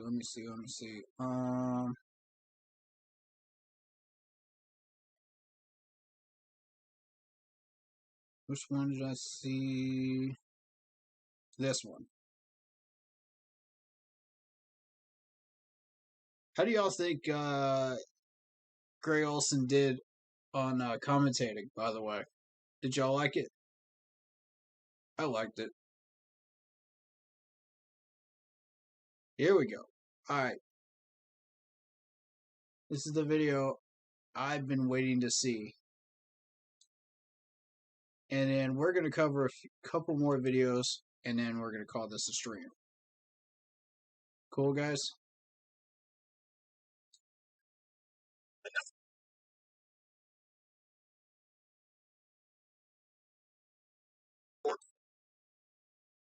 Utah Jazz. Marge Schott, I think, was a car dealer. The Holt family with the San Antonio Spurs. They had a Caterpillar dealership. They bought a team selling Caterpillars. And those businesses, what are those businesses about? Customer service, loyalty, patience. Bottom line, making deals. Now sports and teams are way more expensive. Cowboys went on the market tomorrow. Don't believe anybody. Don't even believe Forbes. They'd sell for over $10 billion on the global market. Now teams are often owned by tech and hedge fund owners, right? Now, what are those businesses like? Aggressive, changing every 15 minutes, fluid. And the people that come from those industries, Mark Cuban, Steve Ballmer, Joe Tsai of the Nets, and David Tepper of Carolina. What do? Money's never an issue. Well said. And they're aggressive to a fault. And if you're a fan out there and you have a new owner, cross your fingers that he comes from tech or hedge funds. Because the kind of personalities that flourish in those industries are aggressive people. Steve Ballmer has completely changed the expectations, the veneer, and the image of the LA Clippers. And he did it quickly. I mean, really quickly. And the Nets, KD, Harden, Kyrie, Blake Griffin. The Carolina Panthers now are going to be perhaps the LA Rams East, hyper aggressive. They went out in the last week and traded for C.J. Henderson and Stephon Gilmore, two very, very good corners. And I love what this does to an organization, whether it's the Clippers, whether it's the Nets. By the way, the Milwaukee Bucks, hedge fund owner, what did they do in the offseason? They went and got P.J. Tucker, Drew Holiday. They were already good. They were already favored in the East. He's got a point. What I Hedge think fund happens owners. when you get tech owners, when you get hedge fund owners, these are people, it's not about customer service and loyalty. It's aggressive businesses that are changing rapidly, that you have to be able to pivot quickly. And they bring that culture to their teams. And so when I saw that yesterday by Carolina, I thought, if you're a Milwaukee Bucks fan or a Brooklyn Nets fan or a Clipper fan or a Carolina Panther fan or a Dallas Maverick fan, that's what you want from your owner. Because whatever that person, he or she, the culture they made their money in, they will bring that to your franchise. Did you ever think in your life you'd say, yeah, the Milwaukee Bucks are champions and really aggressive? Well, they're kind of a small market team. Yeah, you just make things happen. So I think it's a very exciting time for some of these smaller market teams that are a little, let's be honest, nobody's going to sell the Rams anytime soon to the New York Giants. The teams that you can occasionally buy are like a Tampa Bay Rays or a Carolina Panthers or smaller market teams, right? You don't have these generational owners. So a very exciting time for some teams in this sport. And Carolina is very interesting. They do not care. They have become the opposite of the Packers. They hire their coach. They pay their staff. They get the best coordinator. They get Sam Darnold. They wanted to get Matt Stafford. They acknowledged yesterday, we're not done before the trading deadline. We have made multiple calls on offensive linemen. We are not done. I love this for fans. Nothing worse Yes, than sir. static owner. Money, bottom line, every deal. Open the wallet. It's fun. All right, so that's Colin Cowherd. Yeah, you can take his words for what you will most of the time, but on that video, I was very, very impressed because he's got a point. Hedge fund owners, man, and we've got one. Look at this. We've got one, ladies and gentlemen. Look at all these players that we have right here. Daquan Jones, AJ, Brian Burns, CJ, Dante, Jermaine Carter, Shaq, Jeremy Chin, Reddick, Morgan Fox, Derek Brown, and now we got Stephon Gilmore. Come on, man. And we're still not done trading. We're still not done. He's still looking for an offensive lineman. Look at this, man. This is probably the best GM that we've ever had. Oh, man. I'm very, very tempted to say that he is. He's definitely the best thing that's happened to Carolina in the last 6 years. That's for sure.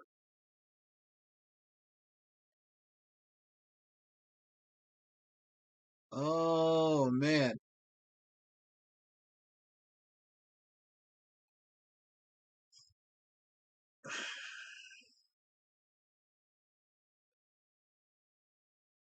Man.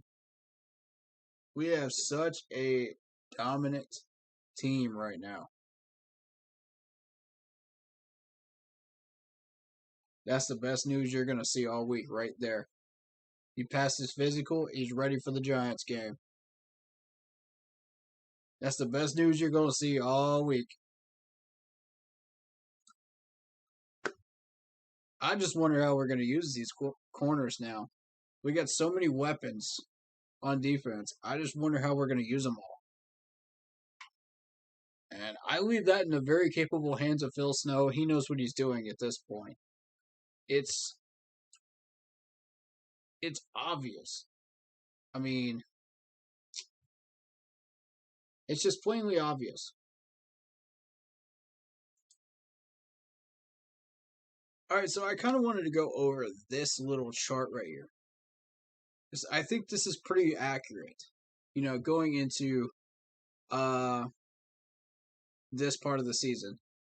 You know, you got the Bucks, the Chiefs, the Browns. Obviously, it's going to change a little bit. And you see, we're in the column that played good. But with these two trades, I think that qualifies us to be put into the playoff contender spot. Why? Because we went after two of the most aggressive corners in the league. And we are literally right there. Right there. That close to getting 10 wins, folks. It's right there within our grasp. All we got to do is go and take them.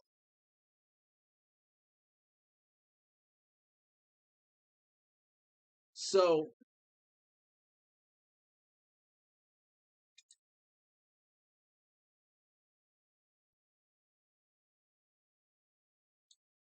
I want to see. I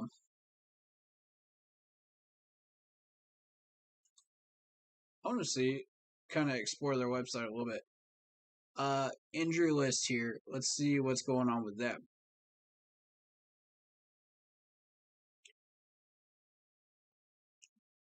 Darius Slay will probably play. That's, you know. You got Jason Kelsey. We'll see him probably. The only person that's really out, that's been ruled completely out, is Lane Johnson, the tackle. So he didn't practice for 3 days, and now he's here. So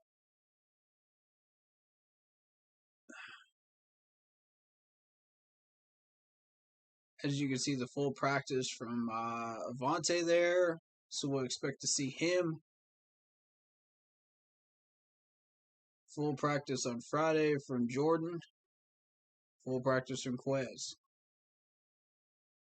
So, like I said, the only person we're not going to see for sure is Lane Johnson.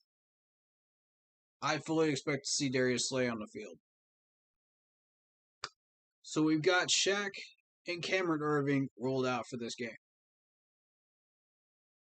Now, what does that mean? Jermaine Carter steps up at middle linebacker. What does that mean for tackle? Obviously, Dennis Daly. Christian McCaffrey is doubtful. There you go.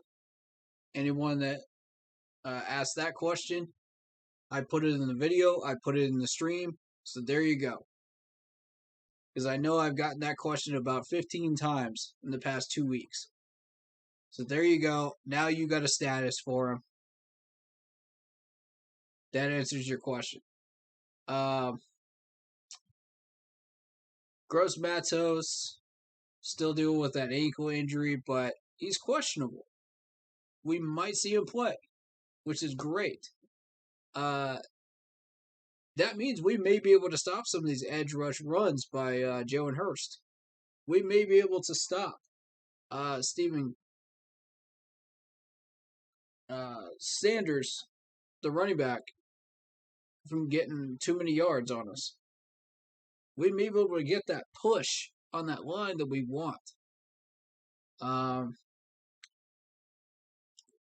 With Gross Matos.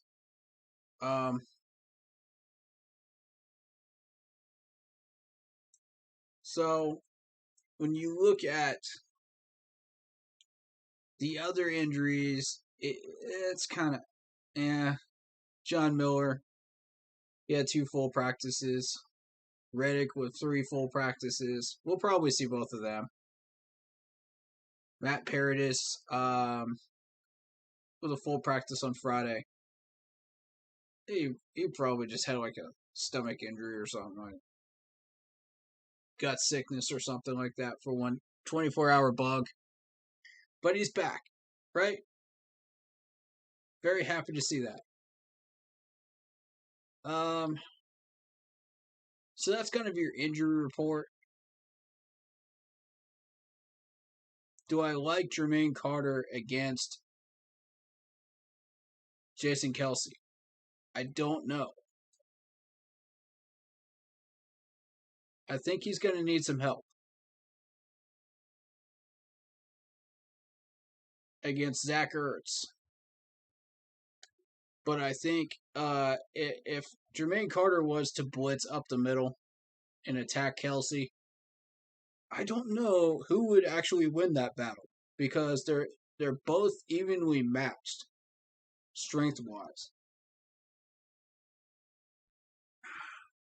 So it's hard to say if we could get that push against Jason Kelsey. I don't think we can on the line. So we'll want to probably attack somebody else, the left or right side, and I don't know where the weakness really is.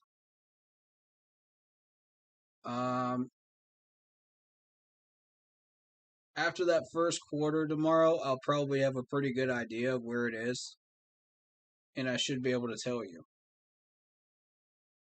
Because like I said, that Dallas and Eagles game, I was more focused on the Cowboys than I was the Eagles. I was looking more at, what was making Dallas tick. And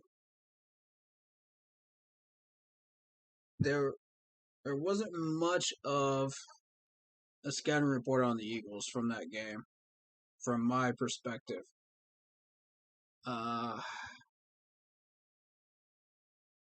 Because from what I saw, that line held okay. It was an average line, but it held okay. There's an average pass rush from the Cowboys. It held. That's when your lines get in trouble. That's when your quarterback is going to be under heat. Our line held our own through a good chunk of that Dallas game. So did the Eagles' offensive line. So I'm going to say that this Eagles' offensive line is average, probably. I don't want to say anything above average at this point because I don't know for sure. Based on the opponents they faced. But if I was to find a crack in their offensive line, it would be really tough.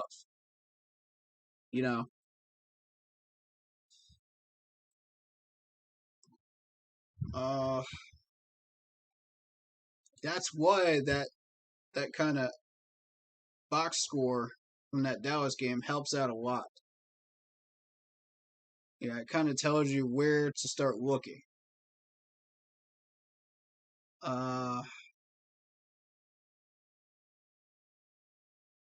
And these sacks that the Cowboys got, that's where you want to start looking. Who was Michael Parsons battling against? Who was Ua, our man Ua here, battling against when he got those sacks and those quarterback hits? That's what I want to know. Because that's going to tell us exactly where the hole is. That we can really start heating up our attack with defensive end and defensive pressure.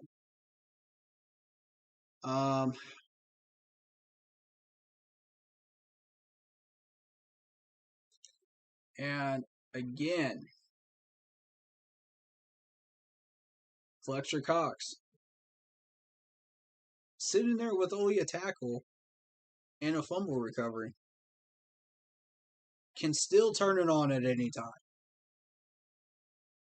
You don't want to underestimate that man at all. Because the second you start sleeping on him is the second he can start hurting you. Hargrave, everybody pretty much knows what he's doing right now. He's been showing it. He's been proving it. Trust me. Our defense coordinator, Phil Snow, is aware of it. If you're not looking at these box scores from the Dallas game, then you're not going to be aware of what he's doing. Typically, because you don't really center in on him when you look at the Eagles' defense. Who you center in on is probably Darius Slay.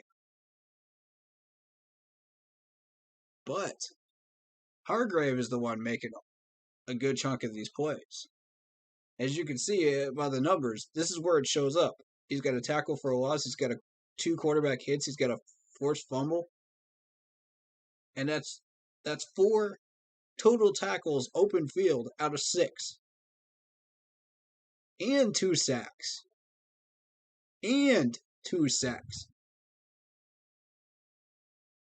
So, offenses, ignore this man at your own peril.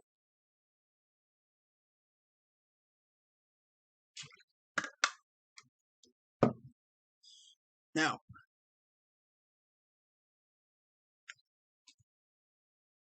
Sweat is the other man I brought attention to earlier.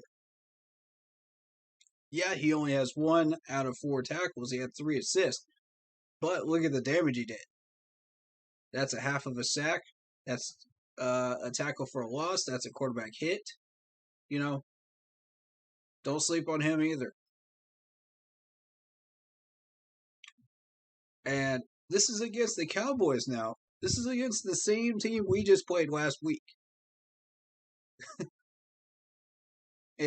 Y'all already know the scouting report from my perspective on the Cowboys because I went over it in vivid detail through 2 streams. So you know exactly who the Cowboys are and why these few players were successful against them. So, we got about a half an hour left to rock and roll here before I got to get out of here. But I kind of want to. Let's see. I kind of want to do a press conference video. And one in particular. Let's see.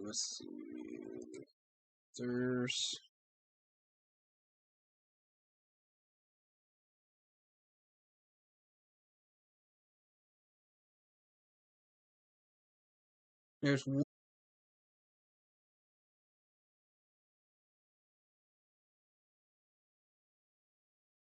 It was the I know people have been talking about the Dante Jackson one. We're not going to do that one. We're going to do the Phil Snow one. And there's a reason for it. I've been holding out on that one for a reason.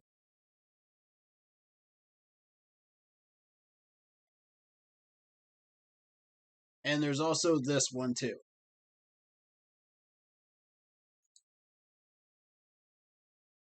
With Scott Fitter on the trade. Are you ready? So let's kind of cover this one, if we can. Okay,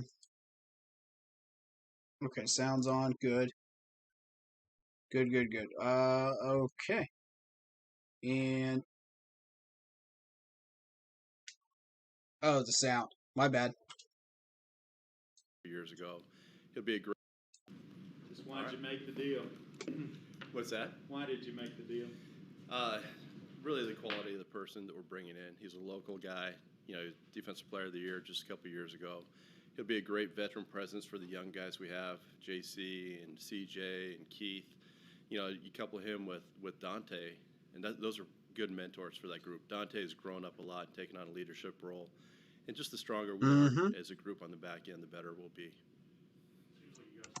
If you have to ask the question, why did we make a trade? You're not doing your homework as a reporter. Next question, please. Come on. Give us something decent. Most of some veteran guys, some younger guys. Was that kind of the goal that you wanted to have for that secondary? It is, but these opportunities came at different points. It's not like there's some master plan that we had. The opportunity with CJ came about, and then all of a sudden, Steph. So Yeah. we're very fortunate, and I getting mean, together they with show the up. personnel staff, getting together with the coaching staff, and Matt. You got to it- take it advantage of them made where they sense for come. us to make this move. It's kind of been a contract impasse up there. How are y'all going to handle that with him going forward? Please put some mics on these reporters because all I hear is want, want, want, want, want, want, want. You sound like the teacher from Charlie Brown. Come on, man. Put some mics on these people. I spoke with the agent. We're going to let him Golly. play on his contract right now. He's going to come out and show us what type of shape he's in, how he plays this year. We're open to doing something with him, but we don't know yet. We'll just see how it goes. We have players on our roster right now that we want to take care of, and we'll just see how it all fits towards the end of the season. Your understanding is he will report and play when Oh yeah. No, I've talked to Steph. I've talked to the agent, and we're in a good spot. I know you won't get a firm answer on this until you get it in front of your people, but is it your belief that he'll Meaning we can afford these That's types our of belief. trades. He'll be in tomorrow for a physical, and then he still has a couple weeks, on PUP, and so we'll start the return to play. He'll be with Ken Johnston and our training staff, and we're hoping to get him up to speed. And we'll see where he's at for the Giants week. What is he allowed to do until? If you're worried about money at this point, you shouldn't be. I'm going to show y'all why after this press conference. What all is he allowed? He can't do like the team stuff or on the field stuff. He has to do. He'll be with our trainers and with our return to play specialists. Kind of like AJ had to do. Yeah, a little bit like that. Yeah. Can he be in meetings? That's a good question. I believe so, but I'm not. Yeah, I believe so. I think he can't be on the field. Scott, you mentioned Dante. What would you say at this point about kind of the future of the position next year with Stephon and Dante both being in contract years? Right. I talked to Dante actually when we acquired CJ, and then I spoke to him briefly coming off the field today. And really, this does not affect Dante at all. We know that we would like to have him back. I think he wants to be back. We're planning or budgeting, I should say, to have him there. But again, we just need to see where we meet that we can find out affect Dante at all. There you go, folks. They're going to try to get Dante back. This does not affect him at all. Not even in the slightest. Now, this should put the question of Melvin White's future in serious jeopardy, though. Which, that's a good thing. Because he's been one of the two weak spots that we actually do have on defense. The other one's obvious. Come on. About cap flexibility, what does this move do in terms of the planning for the future type aspect things that you're looking for this month? Yeah, we have a really good plan moving forward. Samir's been on top of that. We have money in the future. We see the cap going up, and we're healthy financially right now with our cap space. So it really doesn't affect us. We'll be able to roll hopefully some money over into next year. And there you go. Y'all had questions about that. There you go. do all of. Don't need to plans that we question it wanna do anymore. That we've prioritized next season. CJ was about the future. This guy appears to be about now. Dante even said this says to the team they believe we can win now. What did you intend for it to say? I think talking to coach, we just do it week to week. We want to win each week. Excuse me. I do see the question. CJ is for the future, and Dante is to win now, and maybe we do extend. Stephon. That'd be great to keep him here. Right? I said Dante, but Stephon. So yeah, it's a nice setup and takes care of a lot of needs, and we're not forced to do anything that we don't want to do. So there's room for Fantastic. When you hear a GM say that right there, that means he's doing his job correctly. When we got that much money rolling over that we can just do whatever we need to get done, it's a beautiful thing. It's a beautiful thing. And we love seeing budget room like that for the next 3 years. You know, it's the cap room is not going down anymore, it's going up for the league. So yeah, I think we passed that point with the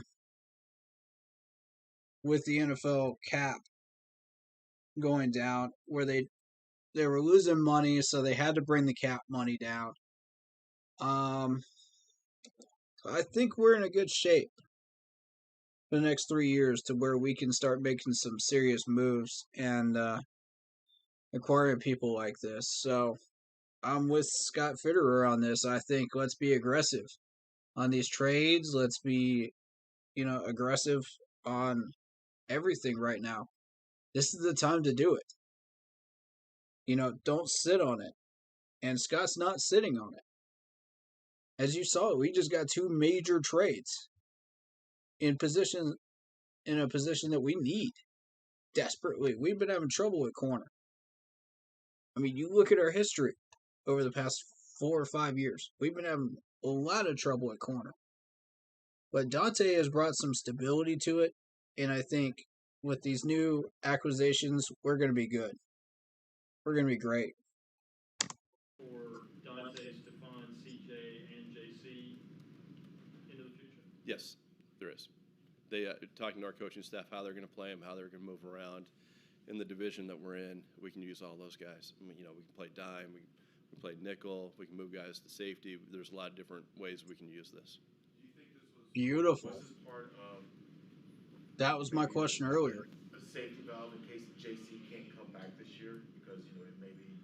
I think it's just an opportunity to acquire a good player. I mean, a really good player that adds a veteran presence. And we're going to need them, through a 17-game season. There's going to be injuries that maybe you don't account for now. And, I really like the front that we have. And, upgrading our defensive backs was a big emphasis this offseason, and we're continuing that. Are you working under the assumption that JC's out for the year? We're hoping he gets back, and we hope, we plan on going to the playoffs. However, it's his body. It's just how he heals and how he comes back. I know he's going to rehab and fight to get back, but that's you never know with those injuries. But we'd love to see him back if possible. Marijuana addiction can have a negative impact. All right.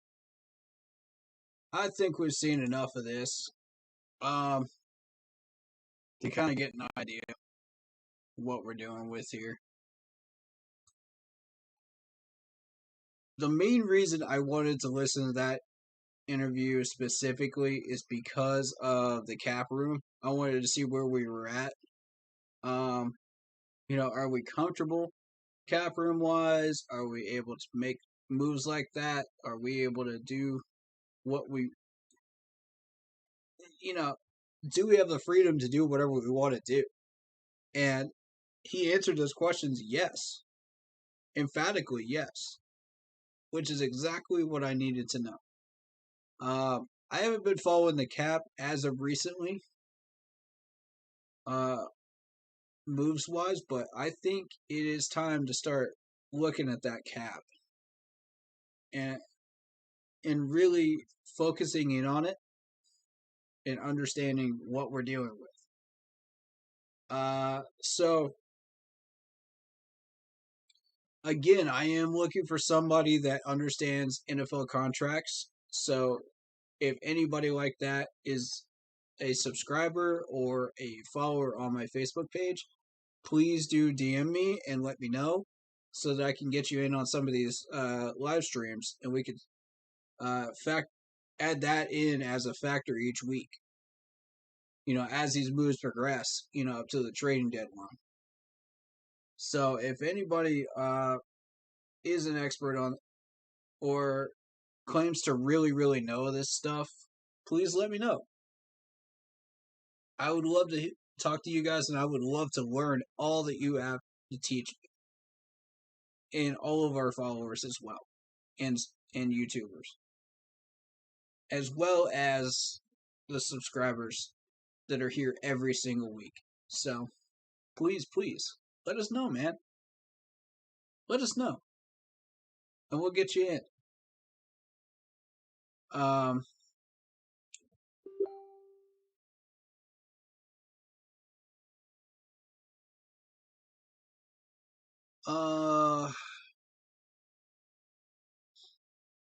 Do we really want to get into the Matt Rule presser? I honestly, nah. All right, I do want everybody's opinion on this. Hold up. Because people have been weighing in on this. Hold up. Let me make sure the sound is on. Okay, we're good. We're good. Yes. Now, I want to know, does Dante Jackson look happy that we got Stephon Gilmore? We just made 2 trades for 2 different huge corners, which brought into question Dante's future in Carolina. And Scott Fitterer just said, no, we're going to try to extend him. So let's hear what this man had to say. That's before Scott Fitterer did this. Had that press conference. So let's hit it up. Stephon moved. Is he happy? Right before practice. Like, when did you hear about it exactly? Right before practice, right before we went out. It was, did someone come in and announce it, or how did you find out? Everybody got the ESPN on their phone and stuff like that, so I'm sure it all went down the same thing, you know, so everybody get the same message at the same time. So, yeah, it was pretty dope. That's pretty dope. That's dope, man. I'm excited to get to work with him. He's definitely a guy who I've been studying for a long time, since he got into the league. So it's gonna be good to have another guy in that room like that who can also go out there and play dominant, but also help lead and help give us some game, give us some nuggets, man. So it's definitely a huge boost to the room for real. Now, judging just by that, does he seem happy to you that we got this man? I think on camera, I think he is. I think he is, man. I think he's hyped. He seems like he really wants Stephon to be here, and it's exciting when you see that type of happiness from a corner that has been your shutdown corner for most of the year, and then he goes, maybe my future might be in jeopardy here, but until Scott Fitterer tells him, it's all good, we're going to try to extend you later on. But before that happens, this man's got to be thinking, what's going on here? Am I going to be leaving? Are these 2 the corners that Scott Fitterer wants us to have? And where do I fit in? But no, instead, he says, I got a spot on this roster right now. I got a starting role. And, I couldn't be happier about my role right now. I couldn't be happier because look at this star-studded corner that's coming in, Stephon Gilmore, that I get to study with, man. I get to work with him. And he says, hey, he's been studying this man. Ooh-wee. Ooh-wee. That man's been paying attention. Dante does not slack off. He does not slack off. This man is sturdy, and he is paying attention to everything that goes on. You're not going to get anything by this man.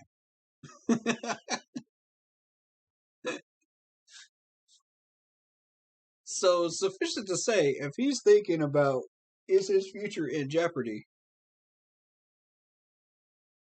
You know he's gonna be talking to Scott Fitterer and just going, "All right, what's the deal here, man?" But Scott says, "Nah, man, you good. You're good. We're extending you." It's like, hallelujah. I get to work with Stephon Gilmore and CJ Henderson for this year, and I'm getting extended. Oh, it's my birthday week. Let's go. You know, this man brought some energy to this press conference. Let's go, man. Talk to you about before it's made. You don't talk to me for. Look at that smile on his face. He knows, man. He knows. He knows where he belongs on this team.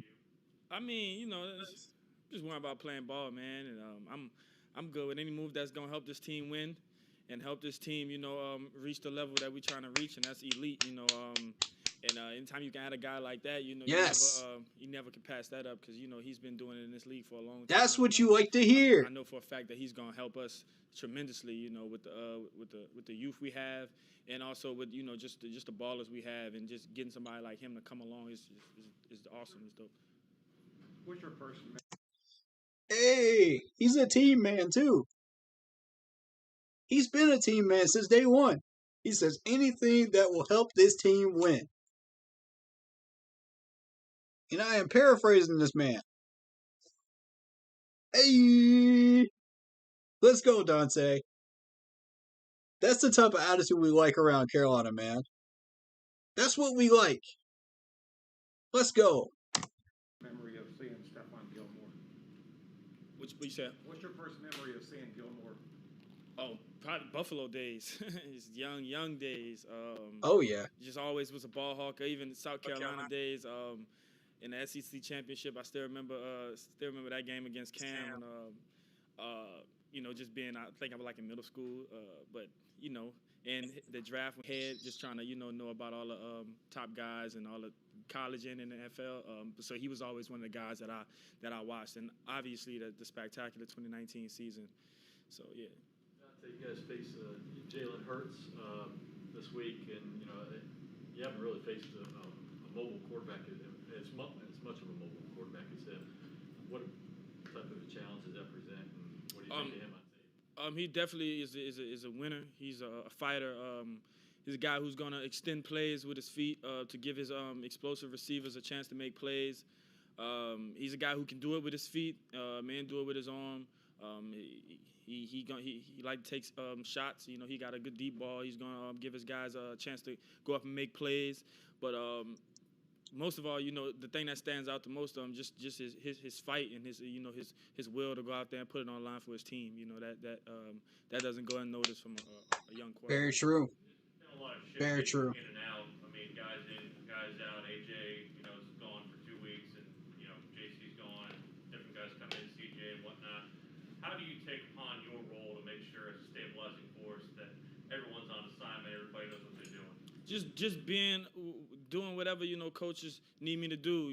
Whether they need me to go get a receiver, whether they need me to just stay to this side, do this side, and just help out with whatever I could, in the scheme wise, just making sure guys know what they're doing, if they have any questions for me. But mostly just, the best thing I could do is just go out there and just be as dominant as I can. And that's just one thing that I just been focusing on. I'm a guy who's been out there, so I'm just trying to go out there and just be as dominant as I possibly can be, to possibly make guys' job easier. But I just trying to go out there and ball out, man, and just do it for the defense. You said much of Devontae Smith, and what are your thoughts on what he does well? He's very explosive, very explosive. He's not super tall, super big, but he will go get up and get those 50-50 balls. Really good routes. He comes off the ball really aggressive, and they get him the ball, and he doesn't shy away from it. Being that he's a rookie, but he's definitely a playmaker. Very good scouting report. This man has actually done his homework. You got to give this man some respect, man. Put some respect on Dante Jackson's name. Come on, man. Put some respect on D-Jack's name, man. Put some love on it. This man does his homework. Come on, let's go. You guys. I told you, since man. You've been here. I don't think you made the playoffs. You guys are. He's a smart off to a guy. good start. When you see management in the front office make a move like this, and it's like they're going to go for it. What's that? Want to be a dominant team, they Mhm. just constantly getting pieces that can help us win. That gives us confidence in knowing that what they expect out of us and what they see in us. You know what I'm saying? So a guy like me, I see it as they're confident that we can win right now. So let's go win right now, and that's just how I see it. And that's just how we taking it as a defense and as a team. Period. Any guy who can come in and help us win and help us play better. That's we all in for. So. Facts, man. That's a great attitude. That is a fantastic attitude to have. See, that's what we want more of in Carolina right there. Mm-hmm. That's what we want. That type of attitude. When we get moves like this, come on, guys. Show some love, man. Don't come into these press conferences questioning whether your job is on the line or in question. No, just enjoy the ride, man. Scott Fitterer knows what he's doing. Just management knows what they're doing. And you might even get extended, man. And D-Jack comes into this press show and it's like, whatever it takes. Whatever it takes to get wins. I'm all for it. I'm all in on it. Yes, sir. Yes, sir. That's what we want. Secondary now is you got a lot of first and second round guys starting to stack up back there. I mean, do you start thinking that this is a group? Maybe you already thought it, but even more so now that is one of the better defensive backfields in the league. I mean, we gotta go just put it on the field, man, and trust in each other and play for each other, and go make the plays that come. All worked up into the outside noise, but for the most part, we just gonna get in here and we gonna work every day to reach that point to where we're not just saying it, but everybody around is saying it. So.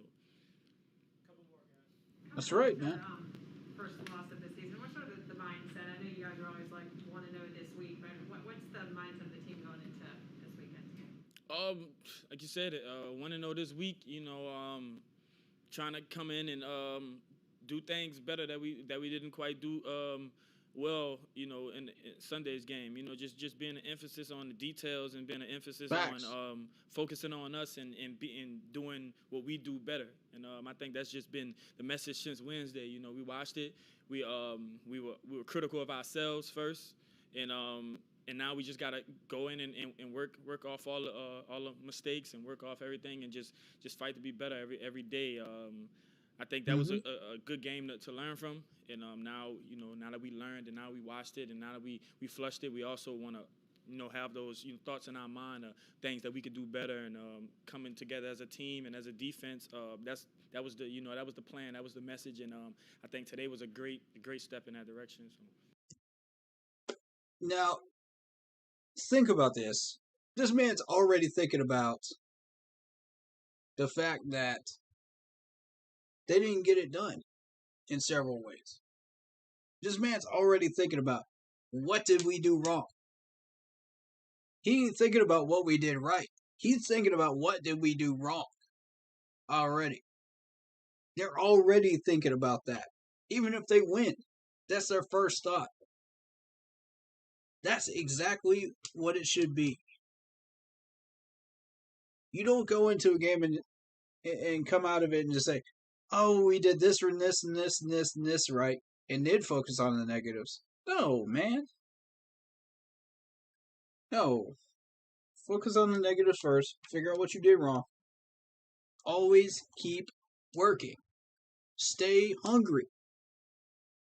Never be satisfied. Never settle.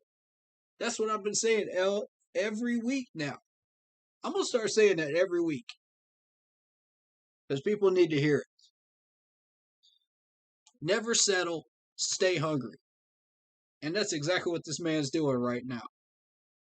He's a perfect example of it. That's what I'm talking about, D-Jack. That's what's up, man. Keep doing what you're doing, bro. I'm with you. I feel that energy right now. Do y'all feel that energy right now? I feel it. I feel it.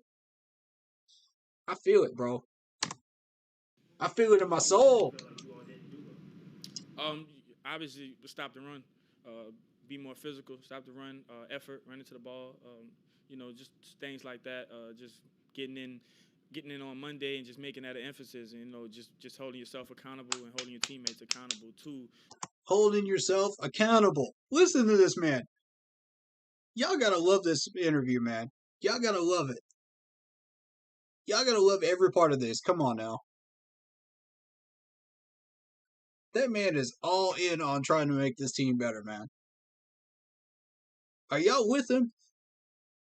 Prove it on Sunday. Let's get it. Things that they could do better, and take a step forward on Tuesday, Wednesday to do that. So I think today was a good day going in that direction. Right. Dude, I'm feeling it, man. I'm feeling it. D-Jack's energy, man, it's infectious. It really is. I love that. That's a good way to end this stream, man. If we do everything that we're supposed to be doing right, we'll take care of business on Sunday, man. Come on. It ain't hard. Just don't fall into the trap. Don't change what you're doing right. Fix the things that you're doing wrong. And never settle. Never settle.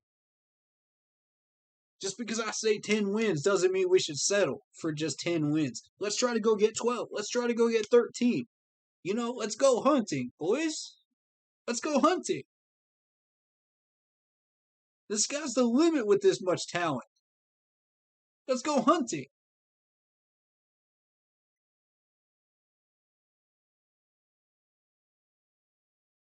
Everybody's going to come up in here and say, oh, with the Eagles defense, that. Nah, man. Screw that. Go out there and go get that dub.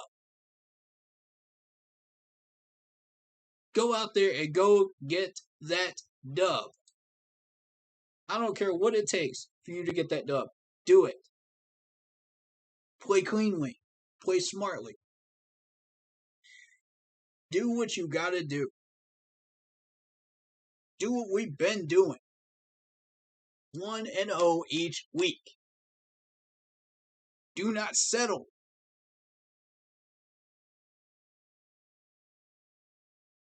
Be predators. Come on, man.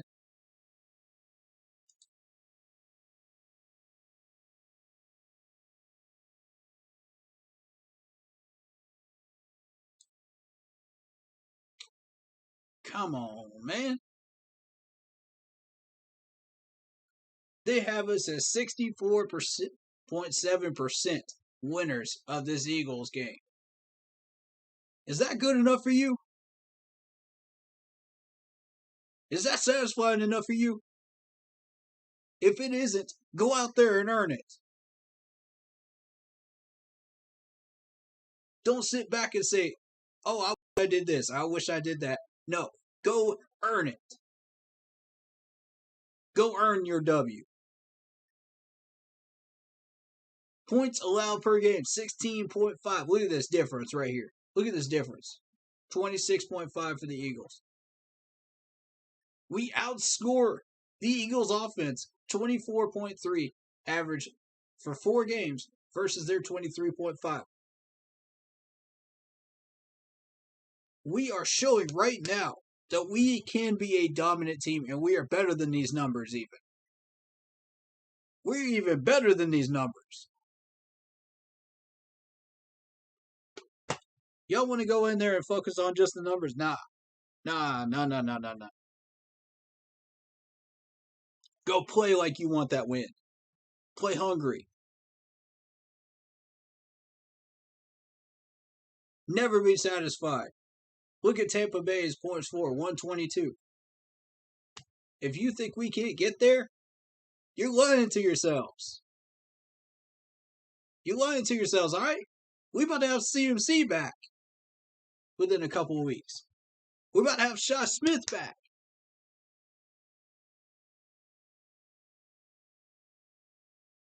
And if people are scared of this offense already, we put up 28 points last week. We came within 8 of the Cowboys last week. If these people are still sleeping on us, let them sleep. Let them sleep, baby. We ain't stop until we get those wins.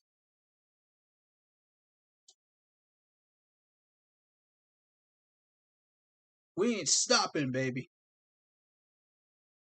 I want these wins. I want them as bad as you do. On bad seasons since 2016. It is time. It is time. It's beyond time for this team to rise. Y'all ready for this, man? I'm ready for this. We didn't just get Gilmore just because, you know, we wanted an extra piece on this defense. Nah, man. We got Gilmore because we came to win. Go prove it. Stay hungry, never be satisfied, and let's go get that dub. Keep pounding.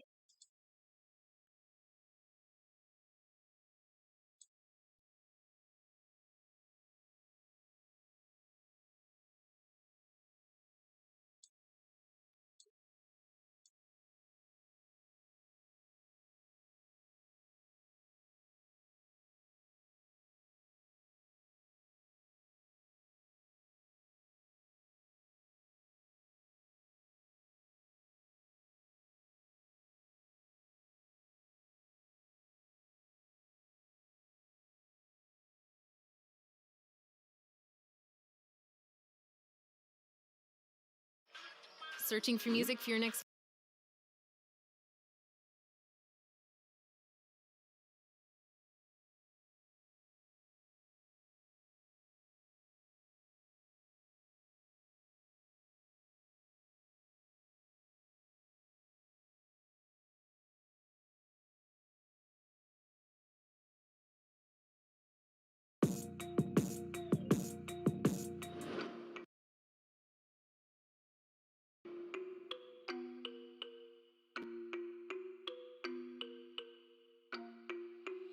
MTC Beats.